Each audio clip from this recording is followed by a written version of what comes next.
ಎಲ್ರಿಗೂ ನಮಸ್ಕಾರ. ಆತ್ಮೀಯ ಸ್ನೇಹಿತರೆ, ಮೊದಲಿಗೆ ಆಧುನಿಕ ಧ್ಯಾನ ಪಿತಾಮಹರಾದ ಸುಭಾಷ್ ಪತ್ರಿಜಿಯವರಿಗೆ, ಸ್ವರ್ಣಮಾಲಾ ಪತ್ರಿಜಿಯವರಿಗೆ, ಮಾವತಾರ್ ಬಾಬಾಜಿಯವರಿಗೆ ಮತ್ತು ನನ್ನ ಮೊದಲ ಆಧ್ಯಾತ್ಮಿಕ ಗುರುಗಳಾದ ರಂಗನಾಥ್ ಗುರುಜಿಯವರಿಗೆ ವಂದಿಸುತ್ತಾ, ಪ್ರಕೃತಿ ಮಾತೆಗೆ ವಂದಿಸುತ್ತಾ, ಈ ಜೂಮ್ ವೇದಿಕೆಗೆ ಆಗಮಿಸಿದ ಎಲ್ಲ ಆಧ್ಯಾತ್ಮ ಬಂಧುಗಳಿಗೆ ಹೃದಯಪೂರ್ವಕ ಸ್ವಾಗತ. ಈಗ ಧ್ಯಾನ ಕಾರ್ಯಕ್ರಮ 40 ನಿಮಿಷಗಳ ಕಾಲ ಅಶ್ವಿನಿ ಮೇಡಮ್ ಅವರು ಧ್ಯಾನ ಕಾರ್ಯಕ್ರಮ ನಡೆಸಿಕೊಡ್ಬೇಕಂತಲ್ಲಿ ಕೇಳ್ಕೊಳ್ತೀನಿ. Thank you sir. ಮಾಸ್ಟರ್ಸ್, ಎಲ್ಲರಿಗೂ ನಮಸ್ಕಾರ. ಇವತ್ತಿನ ಜ್ಞಾನವನ್ನು ಹಂಚೋದಕ್ಕೆ ಶೇಖರಯ್ಯ ಸರ್ ಅವರು ಆಗಮಿಸಿದ್ದಾರೆ. ಅವರಿಗೆ ಈ ಕಾರ್ಯಕ್ರಮಕ್ಕೆ ಸ್ವಾಗತವನ್ನು ಬಯಸುತ್ತಿದ್ದೇವೆ. ಓಕೆ ಮಾಸ್ಟರ್ಸ್, ಧ್ಯಾನ 30 ನಿಮಿಷ, ಜ್ಞಾನ 30 ನಿಮಿಷ ಇರುತ್ತೆ. 30ರಿಂದ 40 ನಿಮಿಷ. ಓಕೆ ಮಾಸ್ಟರ್ಸ್, ಈಗ ಧ್ಯಾನ ಪ್ರಾರಂಭಿಸೋಣ.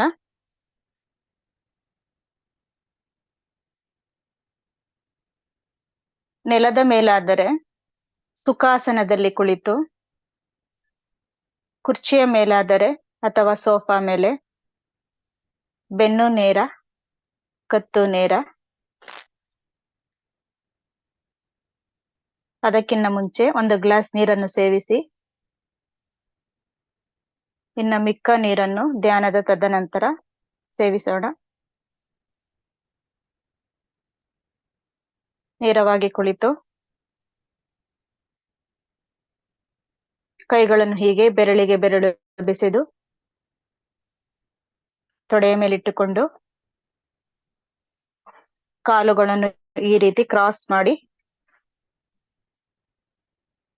ಈಗ ಆರಾಮಾಗಿ ಮೃದುವಾಗಿ ಕಣ್ಣುಗಳನ್ನು ಮುಚ್ಚೋಣ.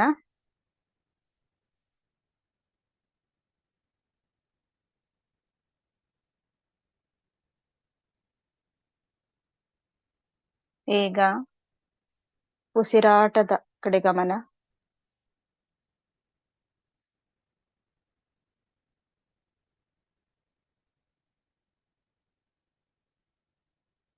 ಉಚ್ಛ್ವಾಸ ನಿಶ್ವಾಸ.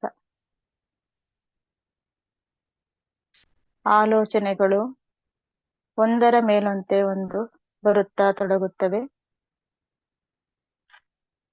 ಕೇವಲ ಉಸಿರನ್ನೇ ಗಮನಿಸಿ.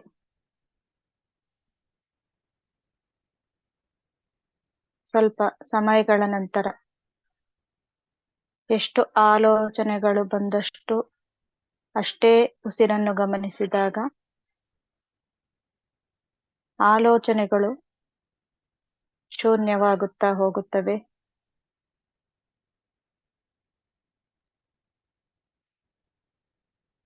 ಆಗ ಈ ವಿಶ್ವಶಕ್ತಿ ಚೈತನ್ಯ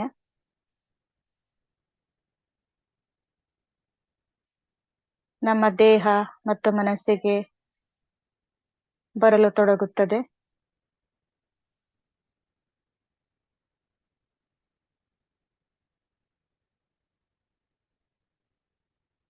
ಮುಖದಲ್ಲಿ ಮುಗ್ಧವಾದ ಮಂದಹಾಸವಿರಲಿ, ದೇಹದಲ್ಲಿ ಎಲ್ಲೂ ಬಿಗಿತ ಬೇಡ.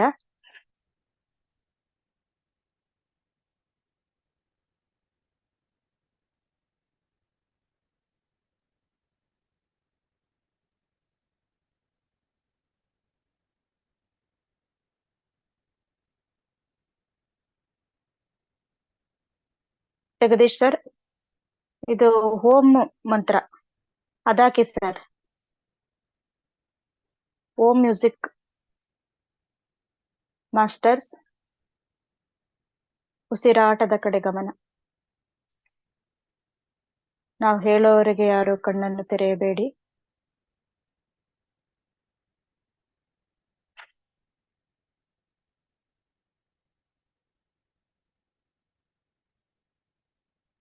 ಈ ಮೌನವಾದ ಧ್ಯಾನ, ನಿಶ್ಶಬ್ದ ಧ್ಯಾನ ಮಾಡುವುದರಿಂದ ಸಾಮೂಹಿಕ ಧ್ಯಾನ ಅತ್ಯಂತ ಶಕ್ತಿಶಾಲಿಯಾಗಿರುತ್ತದೆ.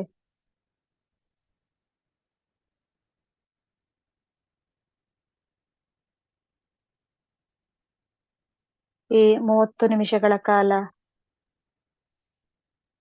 ಯಾವುದೇ ಚಿಂತೆಗಳಿಲ್ಲದೆ ಎಲ್ಲವನ್ನು ಬದಿಗೊತ್ತಿ ನಮ್ಮ ಜೊತೆ ನಾವಿರೋಣ.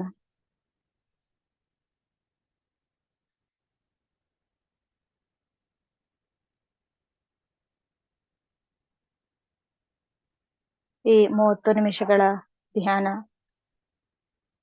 ಎಲ್ಲವನ್ನೂ ಒದಗಿಸಿಕೊಡುತ್ತದೆ.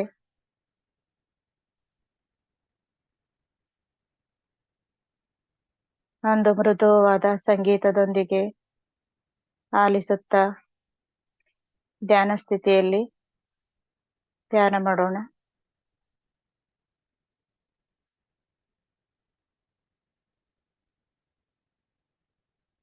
Do you know what will happen if you read one book every week? Let me share some 3.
5 ನಿಮಿಷಗಳು ಮಾಸ್ಟರ್ಸ್.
ಎರಡು ನಿಮಿಷಗಳು.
ಒಂದು ನಿಮಿಷ.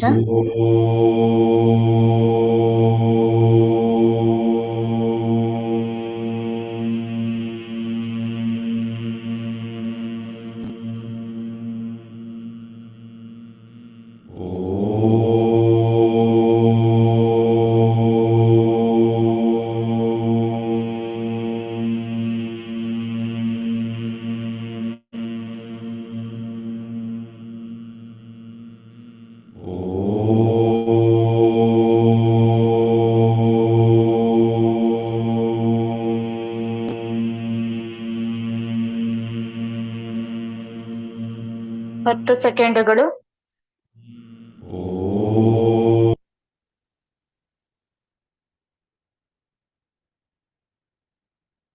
ಮಾಸ್ಟರ್ಸ್, ಎಲ್ಲರೂ ನಿಧಾನವಾಗಿ ದೇಹ ಎಚ್ಚರಿಕೆಗೆ ಬನ್ನಿ.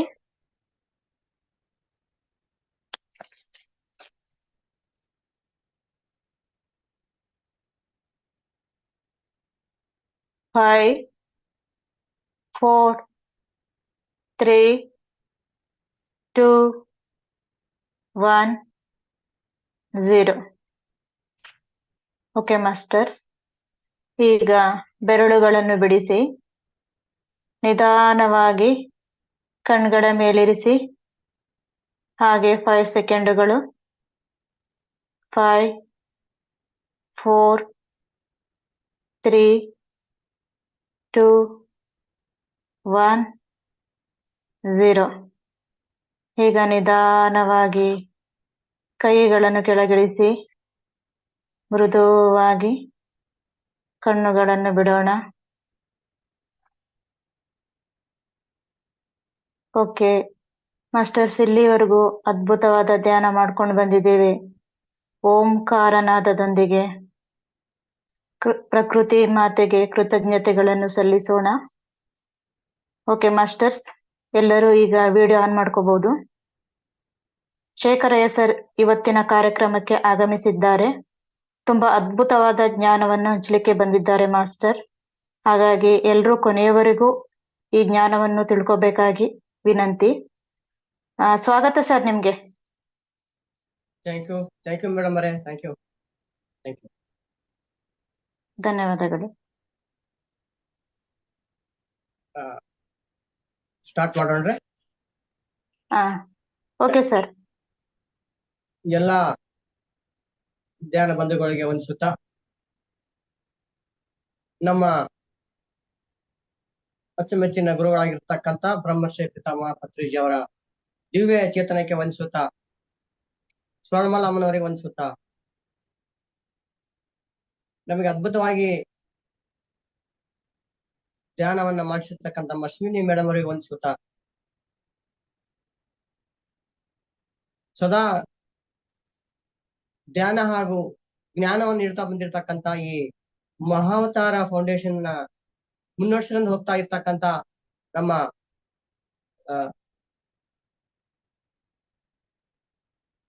ರಂಗನಾಥ್ ಸರ್ಗೆ ಕೂಡ ನಾನು ವಂದಿಸುತ್ತಾ, ಜೂಮ್ ಹಾಗೂ ಯೂಟ್ಯೂಬ್ ಗಳಲ್ಲಿ ವೀಕ್ಷಿಸ್ತಾ ಇರ್ತಕ್ಕಂಥ ಎಲ್ಲ ನನ್ನ ಧ್ಯಾನ ಬಂಧುಗಳಿಗೆ ನಂತರ ಅಂತ ವಂದನೆಗಳು. ಆತ್ಮೀಯ ಗ್ರೇಟ್ ಮಾಸ್ಟರ್ಸ್, ಇಂದು ನಾವು ಪತ್ರಿಜಿಯವರ ಪ್ರಬೋಧನೆಗಳಲ್ಲಿ ಅದ್ಭುತವಾಗಿರ್ತಕ್ಕಂಥ ಒಂದು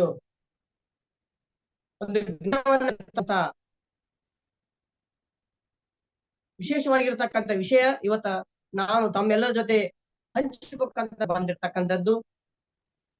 ತಮ್ಗೆಲ್ಲರೂ ಗೊತ್ತಿರಬಹುದು, ಆದ್ರೂ ಕೂಡ ಇದನ್ನ ನಾವು ತಿಳಿದುಕೊಳ್ಳೋಣ ಅಂತಕ್ಕಂಥದ್ದು. ಸೊ ಇವತ್ತಿನ ವಿಷಯ ಜ್ಞಾನೋದಯ ಎಂದರೇನು, ಯಾವುದಕ್ಕ ಜ್ಞಾನೋದಯ ಅಂತ ನಾವು ಕರಿತೀವಿ ಅಂತ ಆ ವಿಷಯವನ್ನ ಕೂಲಂಕುಷವಾಗಿ ತಿಳಿದುಕೊಳ್ಳತಕ್ಕಂಥ ಮೊದಲು ನಾವು ಪತ್ರಿಜಿಯವರೊಂದು ವಚನವನ್ನ ಅವ್ರ ವಚನದಲ್ಲಿ ಏನ್ ಹೇಳಿದ್ದಾರೆ ಅಂತಕ್ಕಂಥ ನೋಡೋಣ. ಎಲ್ಲಿ ಧ್ಯಾನ ಎನ್ನುವುದು ಇರುತ್ತದೆಯೋ, ಎಲ್ಲಿ ಧ್ಯಾನ ಎನ್ನುವುದು ಇರುತ್ತದೆಯೋ ಅಲ್ಲಿ ಆತ್ಮ ಎನ್ನುವುದು ದಿವ್ಯವಾಗಿ ಪ್ರಕಾಶಿಸುತ್ತದೆ. ನೋಡಿ, ಎಲ್ಲಿ ಧ್ಯಾನ ಇರ್ತದೋ ಅಲ್ಲಿ ಆತ್ಮ ಅಂತಕ್ಕಂಥದ್ದು ದಿವ್ಯವಾಗಿ ಪ್ರಕಾಶಿಸುತ್ತದೆ. ಅಂದ್ರೆ ಧ್ಯಾನ ಎಲ್ಲಿ ಇರ್ತದ ಅಲ್ಲಿ ಆತ್ಮ ಜ್ಞಾನ ಇರ್ತದ, ಆತ್ಮದ ಅರಿವು ಇರ್ತದ ಅಂತಕ್ಕಂಥದ್ದನ್ನ ಅಲ್ಲಿ ಹೇಳಿರ್ತಕ್ಕಂಥದ್ದು. ಧ್ಯಾನದಿಂದಲೇ ನಮ್ಗೆಲ್ಲ ಜ್ಞಾನ ನಮಗ್ ಬರ್ತದ ಅಂತಕ್ಕಂಥದ್ದು. ಆ ಜ್ಞಾನ ಆತ್ಮಜ್ಞಾನವಾಗಿದೆ ಅಂತಕ್ಕಂಥದ್ದು. ಅದೇ ರೀತಿ ಎಲ್ಲಿ ಜ್ಞಾನೋದಯ ಇರುತ್ತದೆಯೋ, ಎಲ್ಲಿ ಜ್ಞಾನೋದಯ ಇರುತ್ತದೆಯೋ ಅಲ್ಲಿ ಸಕಲ ಸಂಭ್ರಮ ಆಚರಣೆಗಳು ಇರುತ್ತವೆ. ಎಲ್ಲಿ ಜ್ಞಾನೋದಯ ಇರ್ತದೋ, ಎಲ್ಲಿ ನಮಗ ಜ್ಞಾನದ ಉದಯ ಆಗಿರ್ತದೋ ಅಲ್ಲಿ ಎಲ್ಲವೂ ಸಂಭ್ರಮ ಆಚರಣೆ ಇರ್ತದ ಅಂತ ಅವರು ಪತ್ರಿಜಿ ಅವರು ಇಲ್ಲಿ ಹೇಳಿರ್ತಕ್ಕಂಥದ್ದು. ಈಗ ನಾವು ತಿಳಿದುಕೊಳ್ಳೋಣ, ಈ ಜ್ಞಾನೋದಯ ಅಂತ ಎದಕ್ ಕರ್ತೀವಿ? ಜ್ಞಾನ ಉದಯ ನೋಡಿ, ಜ್ಞಾನ ಉದಯ. ಎರಡು ವಿಷಯಗಳಿಲ್ಲ, ಜ್ಞಾನ ಉದಯ. ಜ್ಞಾನ ಅಂತಂದ್ರೆ ನಾವು ಎದಕ್ ಕರಿತೀವಿ ಅಂತಂದ್ರೆ, ಜ್ಞಾನ ಅಂದ್ರೆ ತಿಳುವಳಿಕೆ, ಅರಿವು, ಅರಿವು ಅಥವಾ ತಿಳುವಳಿಕೆ. ಯಾವುದು ತಿಳಿತದೋ ಅದು ನಮಗ ಜ್ಞಾನ ಅಂತ. ತಿಳಿದುಕೊಳ್ಳುವುದೇ ಜ್ಞಾನ, ವಿಷಯವನ್ನು ಅರಿತುಕೊಳ್ಳುವುದೇ ಜ್ಞಾನ, ಆತ್ಮ ಜ್ಞಾನವನ್ನ ಪಡೆದುಕೊಳ್ಳುವುದೇ ಜ್ಞಾನ ಅಂತ. ಆ ಜ್ಞಾನದ ಉದಯ ಉದಯ ಅದು ಜ್ಞಾನೋದಯ. ಜ್ಞಾನದ ಪ್ರಕಾಶ ಅಂತ ಕರಿತೀವಿ ನಾವು, ಅದು ಜ್ಞಾನದ ಬೆಳಕು. ಯಾರಿಗೆ ಜ್ಞಾನದ ಬೆಳಕಾಗಿರ್ತದೋ, ಯಾರಿಗೆ ಜ್ಞಾನದ ಉದಯ ಆಗಿರ್ತದೋ, ಯಾರಿಗೆ ಆ ಒಂದು ತಿಳುವಳಿಕೆ ಬಂದಿರ್ತದೋ ಅದು ಜ್ಞಾನೋದಯ. ಅದಕ್ಕೆ ನಾವು ಎನ್ಲೈಟನ್ಮೆಂಟ್ ಅಂತ ಕರಿತೀವಿ. ಆ ಎನ್ಲೈಟ್ಮೆಂಟ್ ಅಂತ ಕರ್ತಕ್ಕಂಥದ್ದೇ ಜ್ಞಾನೋದಯ ಅಂತ. ಒಂದು ದಿವ್ಯ ಜೀವನದ ವಿಧಾನ ನೋಡಿ. ಜ್ಞಾನೋದಯ ಅಂತಂದ್ರೆ ಒಂದು ದಿವ್ಯ ಜೀವನ ವಿಧಾನ, ದೈವಿಕ ಜೀವನ ವಿಧಾನ. ದೈವಿಕವಾಗಿ ನಾವು ಜೀವಿಸ್ತಕ್ಕಂಥದ್ದು. ನಾವು ಪ್ರಾಪಂಚಿಕವಾಗಿ ಜೀವನ ಮಾಡ್ತೀವಿ ಬಿಡ್ರಿ, ಎಲ್ಲರಿಗೂ ಅದ್ರಾಗ ಬಹಳ ಶಾಣೆರು ಇರ್ಬೋದು, ನಾವು ಏನೇನೋ ಎಲ್ಲರನ್ನಲ್ಲಿ ಪಂಡಿತರು ಇರ್ಬೋದು. ನಾವು ದೈವಿ ಜೀವನ, ದೈವಿಕ ಗುಣಗಳನ್ನ ಹೊಂದಿರತಕ್ಕಂತ ಜೀವನ ಮಾಡ್ತಕ್ಕಂಥದ್ದು ಅದು ದೈವಿಕ ಜೀವನ ವಿಧಾನ, ಅದು ಜ್ಞಾನೋದಯ ಅನ್ನತಕ್ಕಂಥದ್ದು. ಸಜ್ಜನ ಸಾಮಾಜಿಕ ಜೀವನದ ರೀತಿ. ಸಜ್ಜನ ಅಂದ್ರೆ ಸತ್ಯವಂತರ ಸಮಾಜ ಅಂದ್ರೆ ಸತ್ಯವನ್ನ ಅರಿತುಕೊಂಡಿರ್ತಕ್ಕಂಥವ್ರು, ಸತ್ಯವನ್ನ ತಿಳಿದುಕೊಂಡಿರ್ತಕ್ಕಂಥವ್ರು ಏನು ಜೀವನ ಮಾಡ್ತಾರೋ, ಸಾಮಾಜಿಕ ಜೀವನ ಮಾಡ್ತಾರೋ ಆ ಒಂದು ರೀತಿ ಅದು ಜ್ಞಾನೋದಯದ ರೀತಿ, ಅದು ಅರಿವಿನ ಜೀವನದ ರೀತಿ ಅಂತ ನಾವು ಕರಿತೀವಿ. ಒಂದು ವಿಸ್ತೃತವಾದ ನೋಡ್ರಿ, ಒಂದು ವಿಸ್ತೃತವಾಗಿರ್ತಕ್ಕಂದ್ರೆ ವಿಸ್ತಾರವಾಗಿರ್ತಕ್ಕಂಥ ನೋಡ್ರಿ, ಅದಕ್ಕೆ ಯಾವುದೇ ಮಿತಿ ಇಲ್ಲ. ಅಪರಿಮಿತವಾಗಿರ್ತಕ್ಕಂಥ ಜ್ಞಾನವನ್ನ ಹೊಂದಿರತಕ್ಕಂಥದ್ದು, ಅದು ವಿಸ್ತೃತವಾಗಿರ್ತಕ್ಕಂಥ ಮನೋದೃಷ್ಟಿ ಉಳ್ಳಿರ್ತಕ್ಕಂಥ ಮಾನವೀಯ ವ್ಯವಹಾರದ ರೀತಿಯಲ್ಲಿ ವ್ಯವಹರಿಸುವುದು. ಅದು ಮಾನವೀಯ ರೀತಿಯ ವ್ಯವಹಾರದಲ್ಲಿ ವಿಸ್ತೃತವಾಗಿರ್ತಕ್ಕಂಥ ಜ್ಞಾನನ, ಅಪರಿಮಿತವಾದ ಜ್ಞಾನವನ್ನ ಹೊಂದಿ ಒಂದು ಜೀವನ ಮಾನವೀಯ ವ್ಯವಹಾರ, ಮಾನವೀಯ ಗುಣಗಳನ್ನ, ದೈವಿಕ ಗುಣಗಳು ಮಾನವೀಯ ಗುಣಗಳನ್ನ ಹೊಂದಿರತಕ್ಕಂತ ಜೀವನ ಮಾಡ್ತಕ್ಕಂಥದ್ದೇ ಜ್ಞಾನೋದಯ ಅಂತ ನಾವು ಕರಿತೀವಿ. 2500 ವರ್ಷಗಳ ಹಿಂದೆ ಬುದ್ಧ ಭಗವಾನರು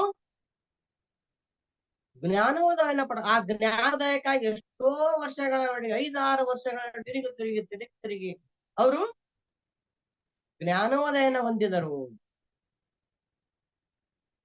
ಆ ಜ್ಞಾನೋದಯ ಹೊಂದಿದ ಕೂಡಲೇ ಅವರಿಗೆಲ್ಲ ತಮ್ಮ ಹಿಂದಿನ ಜನ್ಮ ಪರಂಪರೆ, ಕರ್ಮ ಪರಂಪರೆ, ಆತ್ಮ ಅರಿವು ಅವರಿಗೆ ಆಯ್ತು.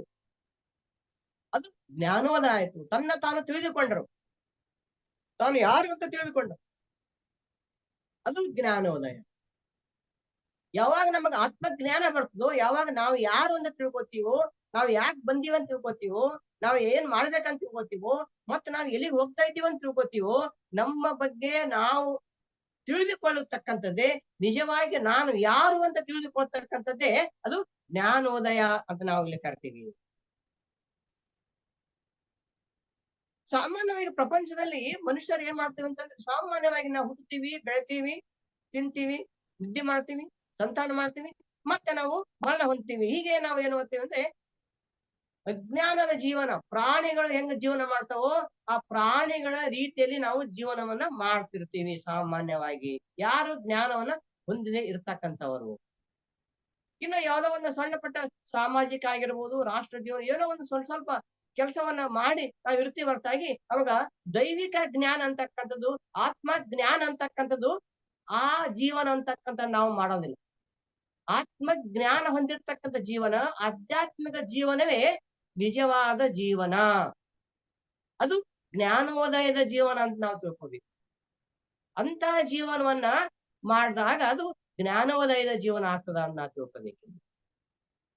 ಆದ್ರೆ ಒಬ್ಬ ಬೆಳೆದ ಮಾನವ ಅಂದ್ರೆ ತಿಳುವಳಿಕೆ ಇರ್ತಕ್ಕಂಥ ವ್ಯಕ್ತಿ ಏನ್ ವಿಚಾರ ಮಾಡ್ತಾನ ಅಂದ್ರೆ, ಯಾವ ತರ ಜೀವಿಸಬೇಕು, ಯಾವ ತರ ಜೀವಿಸಿದ್ರೆ ನಿಜವಾದ ಜೀವನ ಆಗ್ತದ, ಆ ರೀತಿಯಾಗಿ ಯಾರು ಜೀವನ ಮಾಡ್ತಾರೋ, ನಿಜವಾದ ಜೀವನವನ್ನ ಮಾಡ್ತಕ್ಕಂಥ ತಿಳುವಳಿಕೆಯ ರೀತಿಯಲ್ಲಿ ಏನು ಜೀವನ ಮಾಡ್ತಾನೋ ಆತನ ಜೀವನ ಜ್ಞಾನೋದಯದ ಜೀವನ ಅಂತ ಕರಿತೀವಿ. ಅಂದ್ರೆ ಜ್ಞಾನೋದಯ ಹೊಂದಿದ ಜೀವನ, ಅರಿವು ಹೊಂದಿದ ಜೀವನ, ತಿಳುವಳಿಕೆ ಹೊಂದಿದ ಜೀವನ, ಆತ್ಮ ಜ್ಞಾನವನ್ನ ಹೊಂದಿದ ಜೀವನ ಅಂತ ಕರಿತೀವಿ. ಅದು ಏನ್ ಮಾಡ್ತದ ನಮ್ಗ ಜೀವನ ಶಾಸ್ತ್ರವನ್ನ ಹೇಳ್ಕೊಡ್ತದ. ಹೆಂಗ್ ಜೀವನ ಮಾಡ್ಬೇಕು, ಯಾವ್ದು ಸರಿಯಾದ ಜೀವನ, ಹೆಂಗ್ ನಾವು ಅನುಸರಿಸಬೇಕು, ಎಲ್ಲವನ್ನ ತಿಳಿದು ನಾವು ಅರಿವಿನಿಂದ ಜೀವನ ಮಾಡಿದಾಗ ಅದು ಜ್ಞಾನೋದಯದ ಜೀವನ ಆಗ್ತದ ಅಂತಕ್ಕನ್ನ ತಿಳ್ಕೊಬೇಕು. ಅದು ನಿಜವಾದ ಜೀವನ.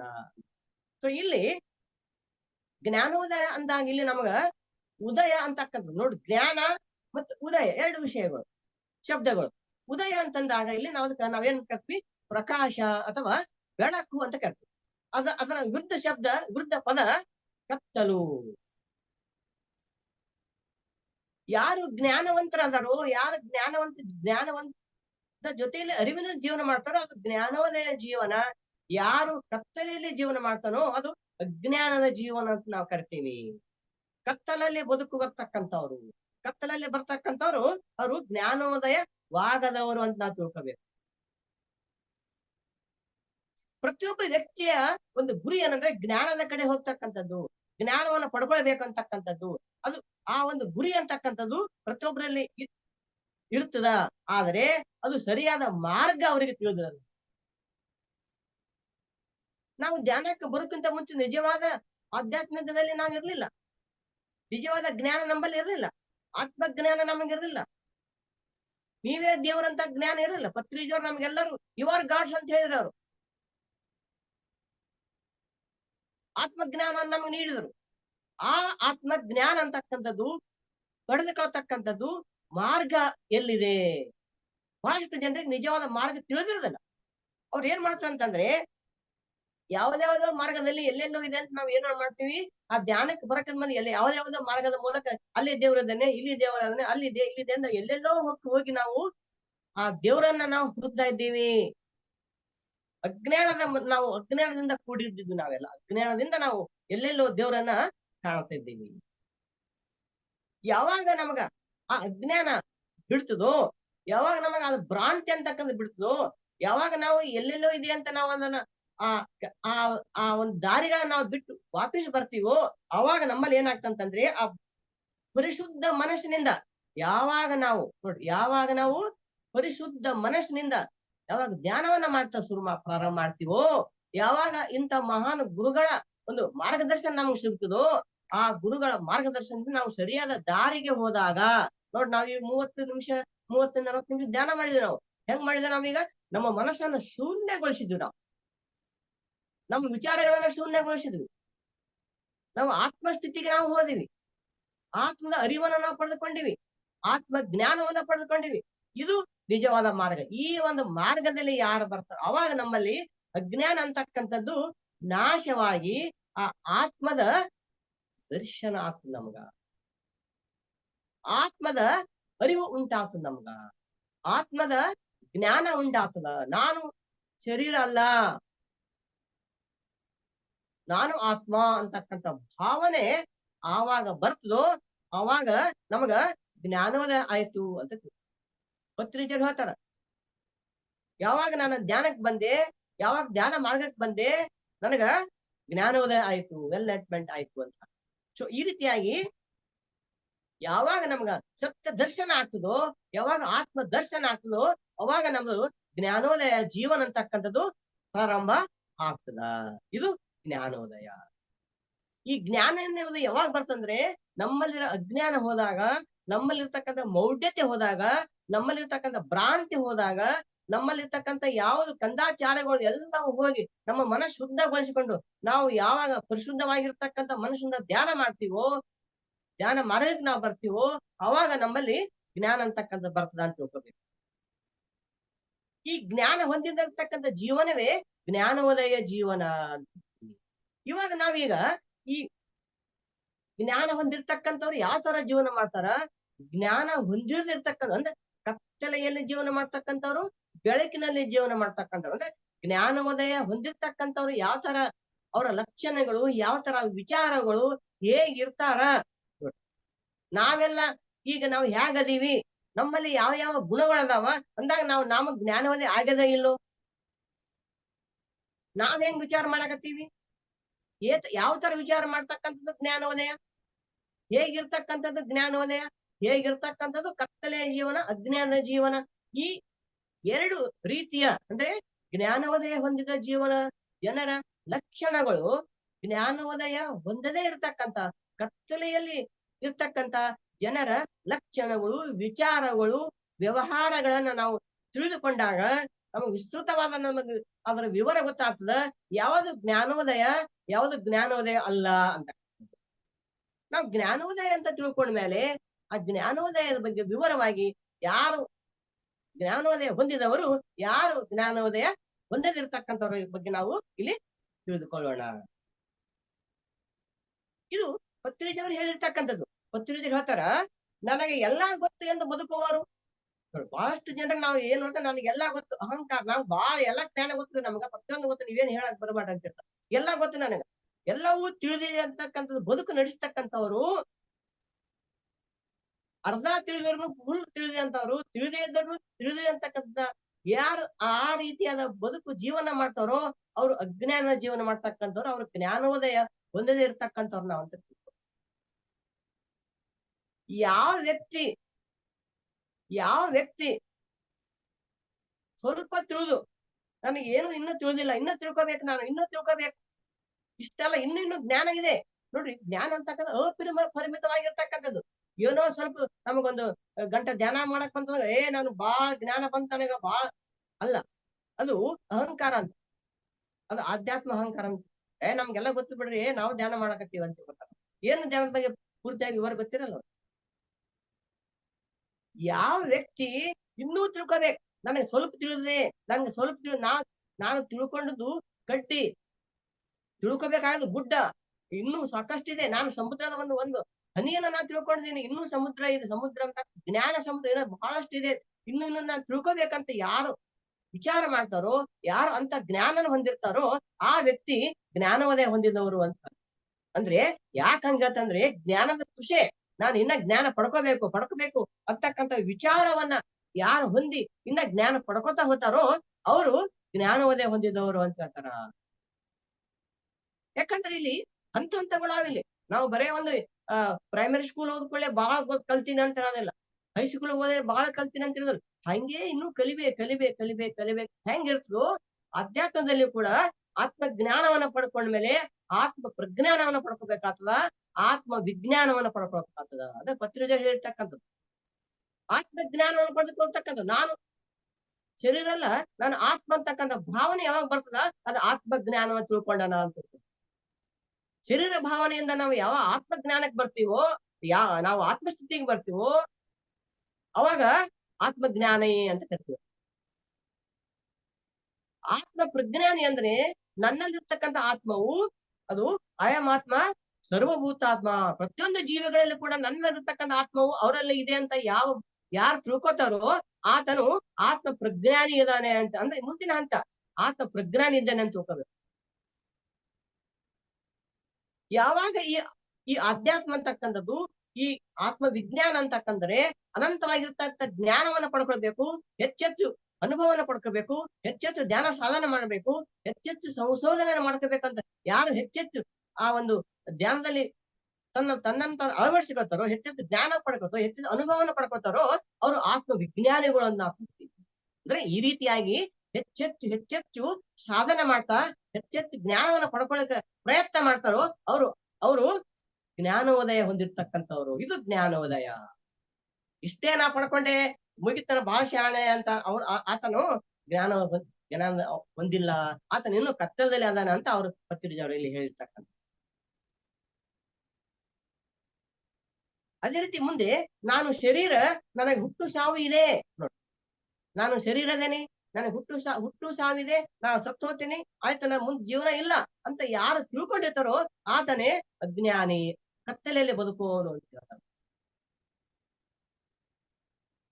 ಯಾರು ಈ ಒಂದು ಶರೀರ, ನಾನು ಶರೀರ ಅಲ್ಲ ಆತ್ಮ ಅಂತ ಯಾರು ತಿಳ್ಕೊಂಡಿರ್ತಾನ, ಮತ್ತು ಈ ಸೃಷ್ಟಿಯಲ್ಲಿ ನಾನೇ, ಎಲ್ಲವೂ ನಾನೇ, ಎಲ್ಲ ಕಡೆ ನಾನೇ ಇದ್ದೀನಿ, ನಾನು ಎಲ್ಲ ಕಡೆ ಎಲ್ಲ ನಾನೇ ಅಂತಕ್ಕಂಥ ತಿಳ್ಕೊಂಡಿರ್ತಕ್ಕಂಥ ವ್ಯಕ್ತಿ, ನಾನು ಶರೀರ ಅಲ್ಲ, ನಾನು ಶಾಶ್ವತವಾಗಿರ್ತಕ್ಕಂಥ ಆತ್ಮ,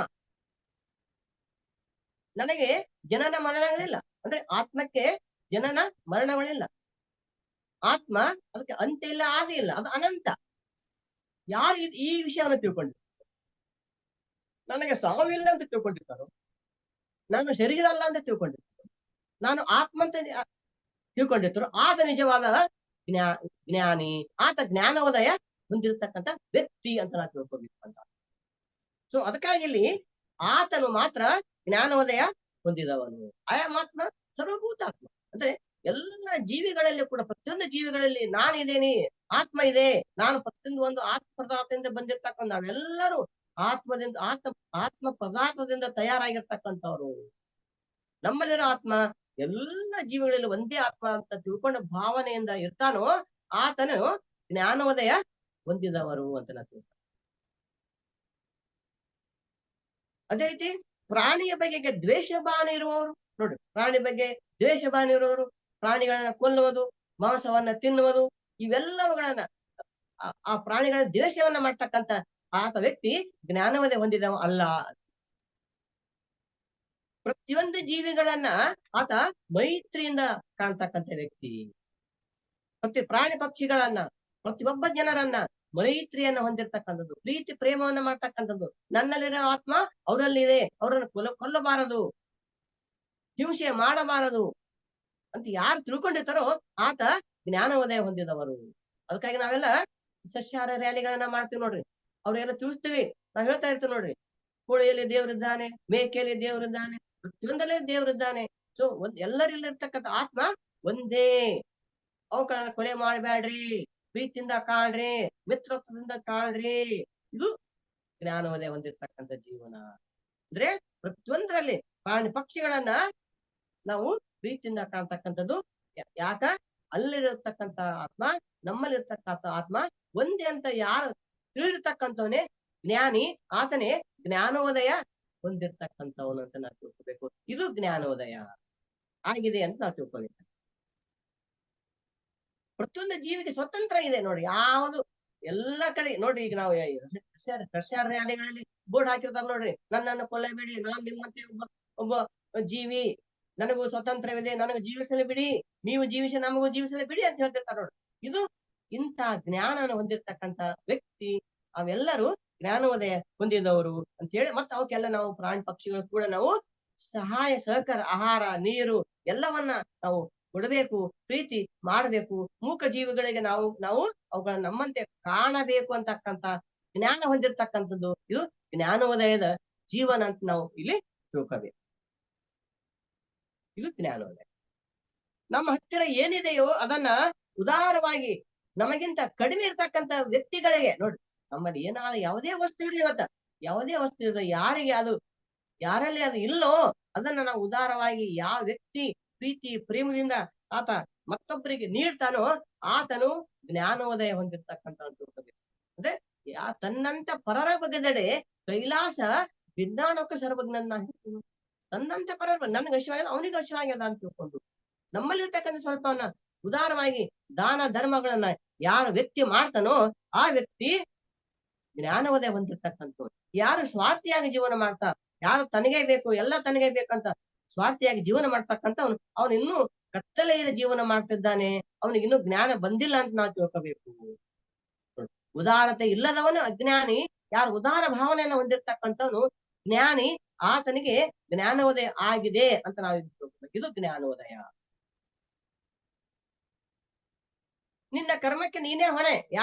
ಯಾರಾದ್ರೂ ಕಷ್ಟವಾಗಿರ್ತಾರೋ, ಏನೋ ತೊಂದರೆ ಆಗಿರ್ತ, ಕಷ್ಟ ಆಗಿರ್ತದ, ಆಘಾತ ಆಗಿರ್ತದ, ಅಂತ ವ್ಯಕ್ತಿಗಳನ್ನ ನಾವು ನೋಡಿ ಸ್ವಲ್ಪನು ಕೇರ್ ಮಾಡದೆ ನಿನ್ನ ಹಣೆ ಬರ ಹಿಂಗೆ ಆಯ್ತು, ಹಿಂಗೆ ನಿನ್ಗೆ ಯಾರು ಏನ್ ಮಾಡ್ಬೇಕು ಅಂತ ನಾವು ಯಾರು ತೂಕತಾರೋ, ಯಾರಿಗೆ ಅವ್ರಿಗೆ ಏನು ಸಹಾಯ ಮಾಡೋದಿಲ್ವೋ, ಉಪಕಾರ ಮಾಡೋದಿಲ್ವೋ, ಆತನು ಜ್ಞಾನೋದಯ ಹೊಂದಿದವನು ಅಲ್ಲ, ಆತನು ಅಜ್ಞಾನಿ ಅಂತ ಹೇಳ್ತಕ್ಕಂಥ.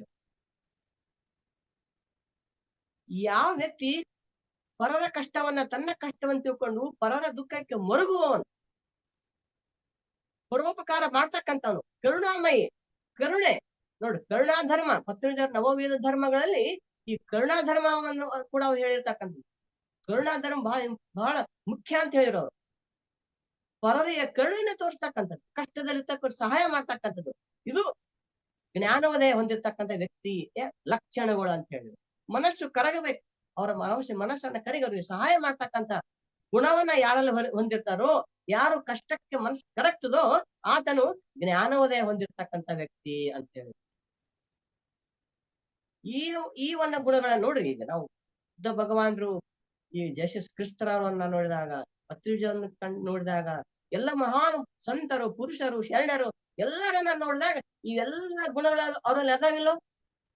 ಉದಾರ ಗುಣಗಳು, ಪರೋಪಕಾರ, ಪ್ರೀತಿ, ಪ್ರೇಮ, ಮಿತ್ರತ್ವ, ಪ್ರಾಣಿಗಳನ್ನು ಪಕ್ಷಿಗಳನ್ನು ಸಮನಾಗಿ ಕಾಣುವುದು, ಪ್ರೇಮದಿಂದ ಕಾಣುವುದು, ಇವೆಲ್ಲವೂ ದೈವಿ ಗುಣಗಳು. ಅದಕ್ಕಾಗಿ ನಾವು ಪ್ರಾರಂಭದಲ್ಲಿ ಇರ್ತಕ್ಕಂಥದ್ದು ದೈವಿ ಭಾವನೆಗಳನ್ನ ಹೊಂದಿರತಕ್ಕಂಥವನ್ನೇ ಜ್ಞಾನೋದಯ ಹೊಂದಿದವನು ಅಂತ ನಾವು ತಿಳ್ಕೊತೀವಿ. ಇದು ಜ್ಞಾನೋದಯ. ಜ್ಞಾನೋದಯ ಅಂದ್ರೆ ತಪ್ಪುಗಳನ್ನ ಮಾಡದಿರೋದು ಎಂದರ್ಥವಲ್ಲ. ನೋಡಿ, ಎಷ್ಟೋ ಸಂದರ್ಭ ತಪ್ಪುಗಳು ಆಗ್ತಿರ್ತಾವ. ತಪ್ಪುಗಳು ಮಾಡದಿರೋದು ಎಂದರ್ಥವಲ್ಲ ಅಂತ ಹೇಳಿದ್ರು ಅವರು. ತಪ್ಪುಗಳು ಆಗ್ತಿರ್ತಾವ, ನಡೆಯುವಾಗ ಎಡವಿ ಬೀಳ್ತಾವ, ತಪ್ಪಾತಾವ. ಆ ತಪ್ಪುಗಳನ್ನ ಸರಿಪಡಿಸಿಕೊಂಡು ಮತ್ತೆ ಮುಂದುವರೆದು ಮತ್ತೆ ಮುಂದೆ ನಡೀತಕ್ಕಂಥವನೇ ಜ್ಞಾನೋದಯ ಹೊಂದಿರತಕ್ಕಂಥವನು. ಏನೋ ಒಂದ್ ತಪ್ಪು ಮಾಡಿ ಅಂತ ತಿಳ್ಕೊಂಡು ಅದೇ ತಪ್ಪಾಯ್ತು, ಹಿಂಗಾಯ್ತಲ್ಲ, ಹಂಗಾಯ್ತಲ್ಲ ಅಂತ ತಿಳ್ಕೊಂಡು ಅದ್ರ ಬಗ್ಗೆ ಕೊರಗ್ತಕ್ಕಂಥದ್ದು, ಎಷ್ಟೋ ಮಂದಿಗೆ ಅದನ್ನೇ ಹೇಳ್ತಾ ಹೋಗ್ತಕ್ಕಂಥದ್ದು, ಇದು ಜ್ಞಾನೋದಯ ಲಕ್ಷಣವಲ್ಲ ಅಂತ ಹೇಳ್ತಾರೆ ಅವರು. ಅಂದ್ರೆ ಆ ಪದೇ ಪದೇ ಅದನ್ನ ಸ್ಮರಣೆ ಮಾಡ್ಕೊಳ್ತಾ ಅದನ್ನ ಮತ್ತೊಬ್ಬರಿಗೆ ಹೇಳ್ತಾ ತನ್ನ ಅವರಿಗೆ ಹೇಳಿಕೊಳ್ಳೋದು, ಅಳುತ್ತಾ ಹೇಳಿಕೊಳ್ಳೋದು, ತಮ್ಮ ಪಾಪವನ್ನು ಮತ್ತೊಬ್ಬರಿಗೆ ಹೇಳಿಕೊಳ್ಳುವುದು, ಪದೇ ಪದೇ ತಪ್ಪನ್ನ ನೆನಪಿಸಿಕೊಳ್ಳುವುದು, ಇವೆಲ್ಲ ಮಾಡಬಂದ್ರೆ ಏನೋ ಅಚಾನಕ್ ಆಗಿರ್ತಕ್ಕಂತ ತಪ್ಪುಗಳನ್ನ ಸರಿಪಡಿಸಿ ಮುಂದೆ ಹೋಗ್ತಕ್ಕಂಥ ಜಾಣ. ಆದ್ರೆ ಆ ತಪ್ಪನ್ನೇ ಮತ್ತೆ ಮತ್ತೆ ಮತ್ತೆ ನೆನಪಿಸಿಕೊಳ್ಳುತ್ತಾ, ಅಯ್ಯೋ ಹಿಂಗ್ ಮಾಡ್ದಲ್ಲ, ಅಯ್ಯೋ ಹಂಗ್ ಮಾಡ್ದಲ್ಲ, ನನಗೇನೋ ಪಾಪ ಆಯ್ತಾನೋ, ಅದನ್ನ 10 ಮಂದಿಗೆ ಹೇಳ್ತಾ ಆ ತರ ಮಾಡಬಾರ್ದು ಅಂತ ಹೇಳ್ತಕ್ಕಂಥದ್ದು.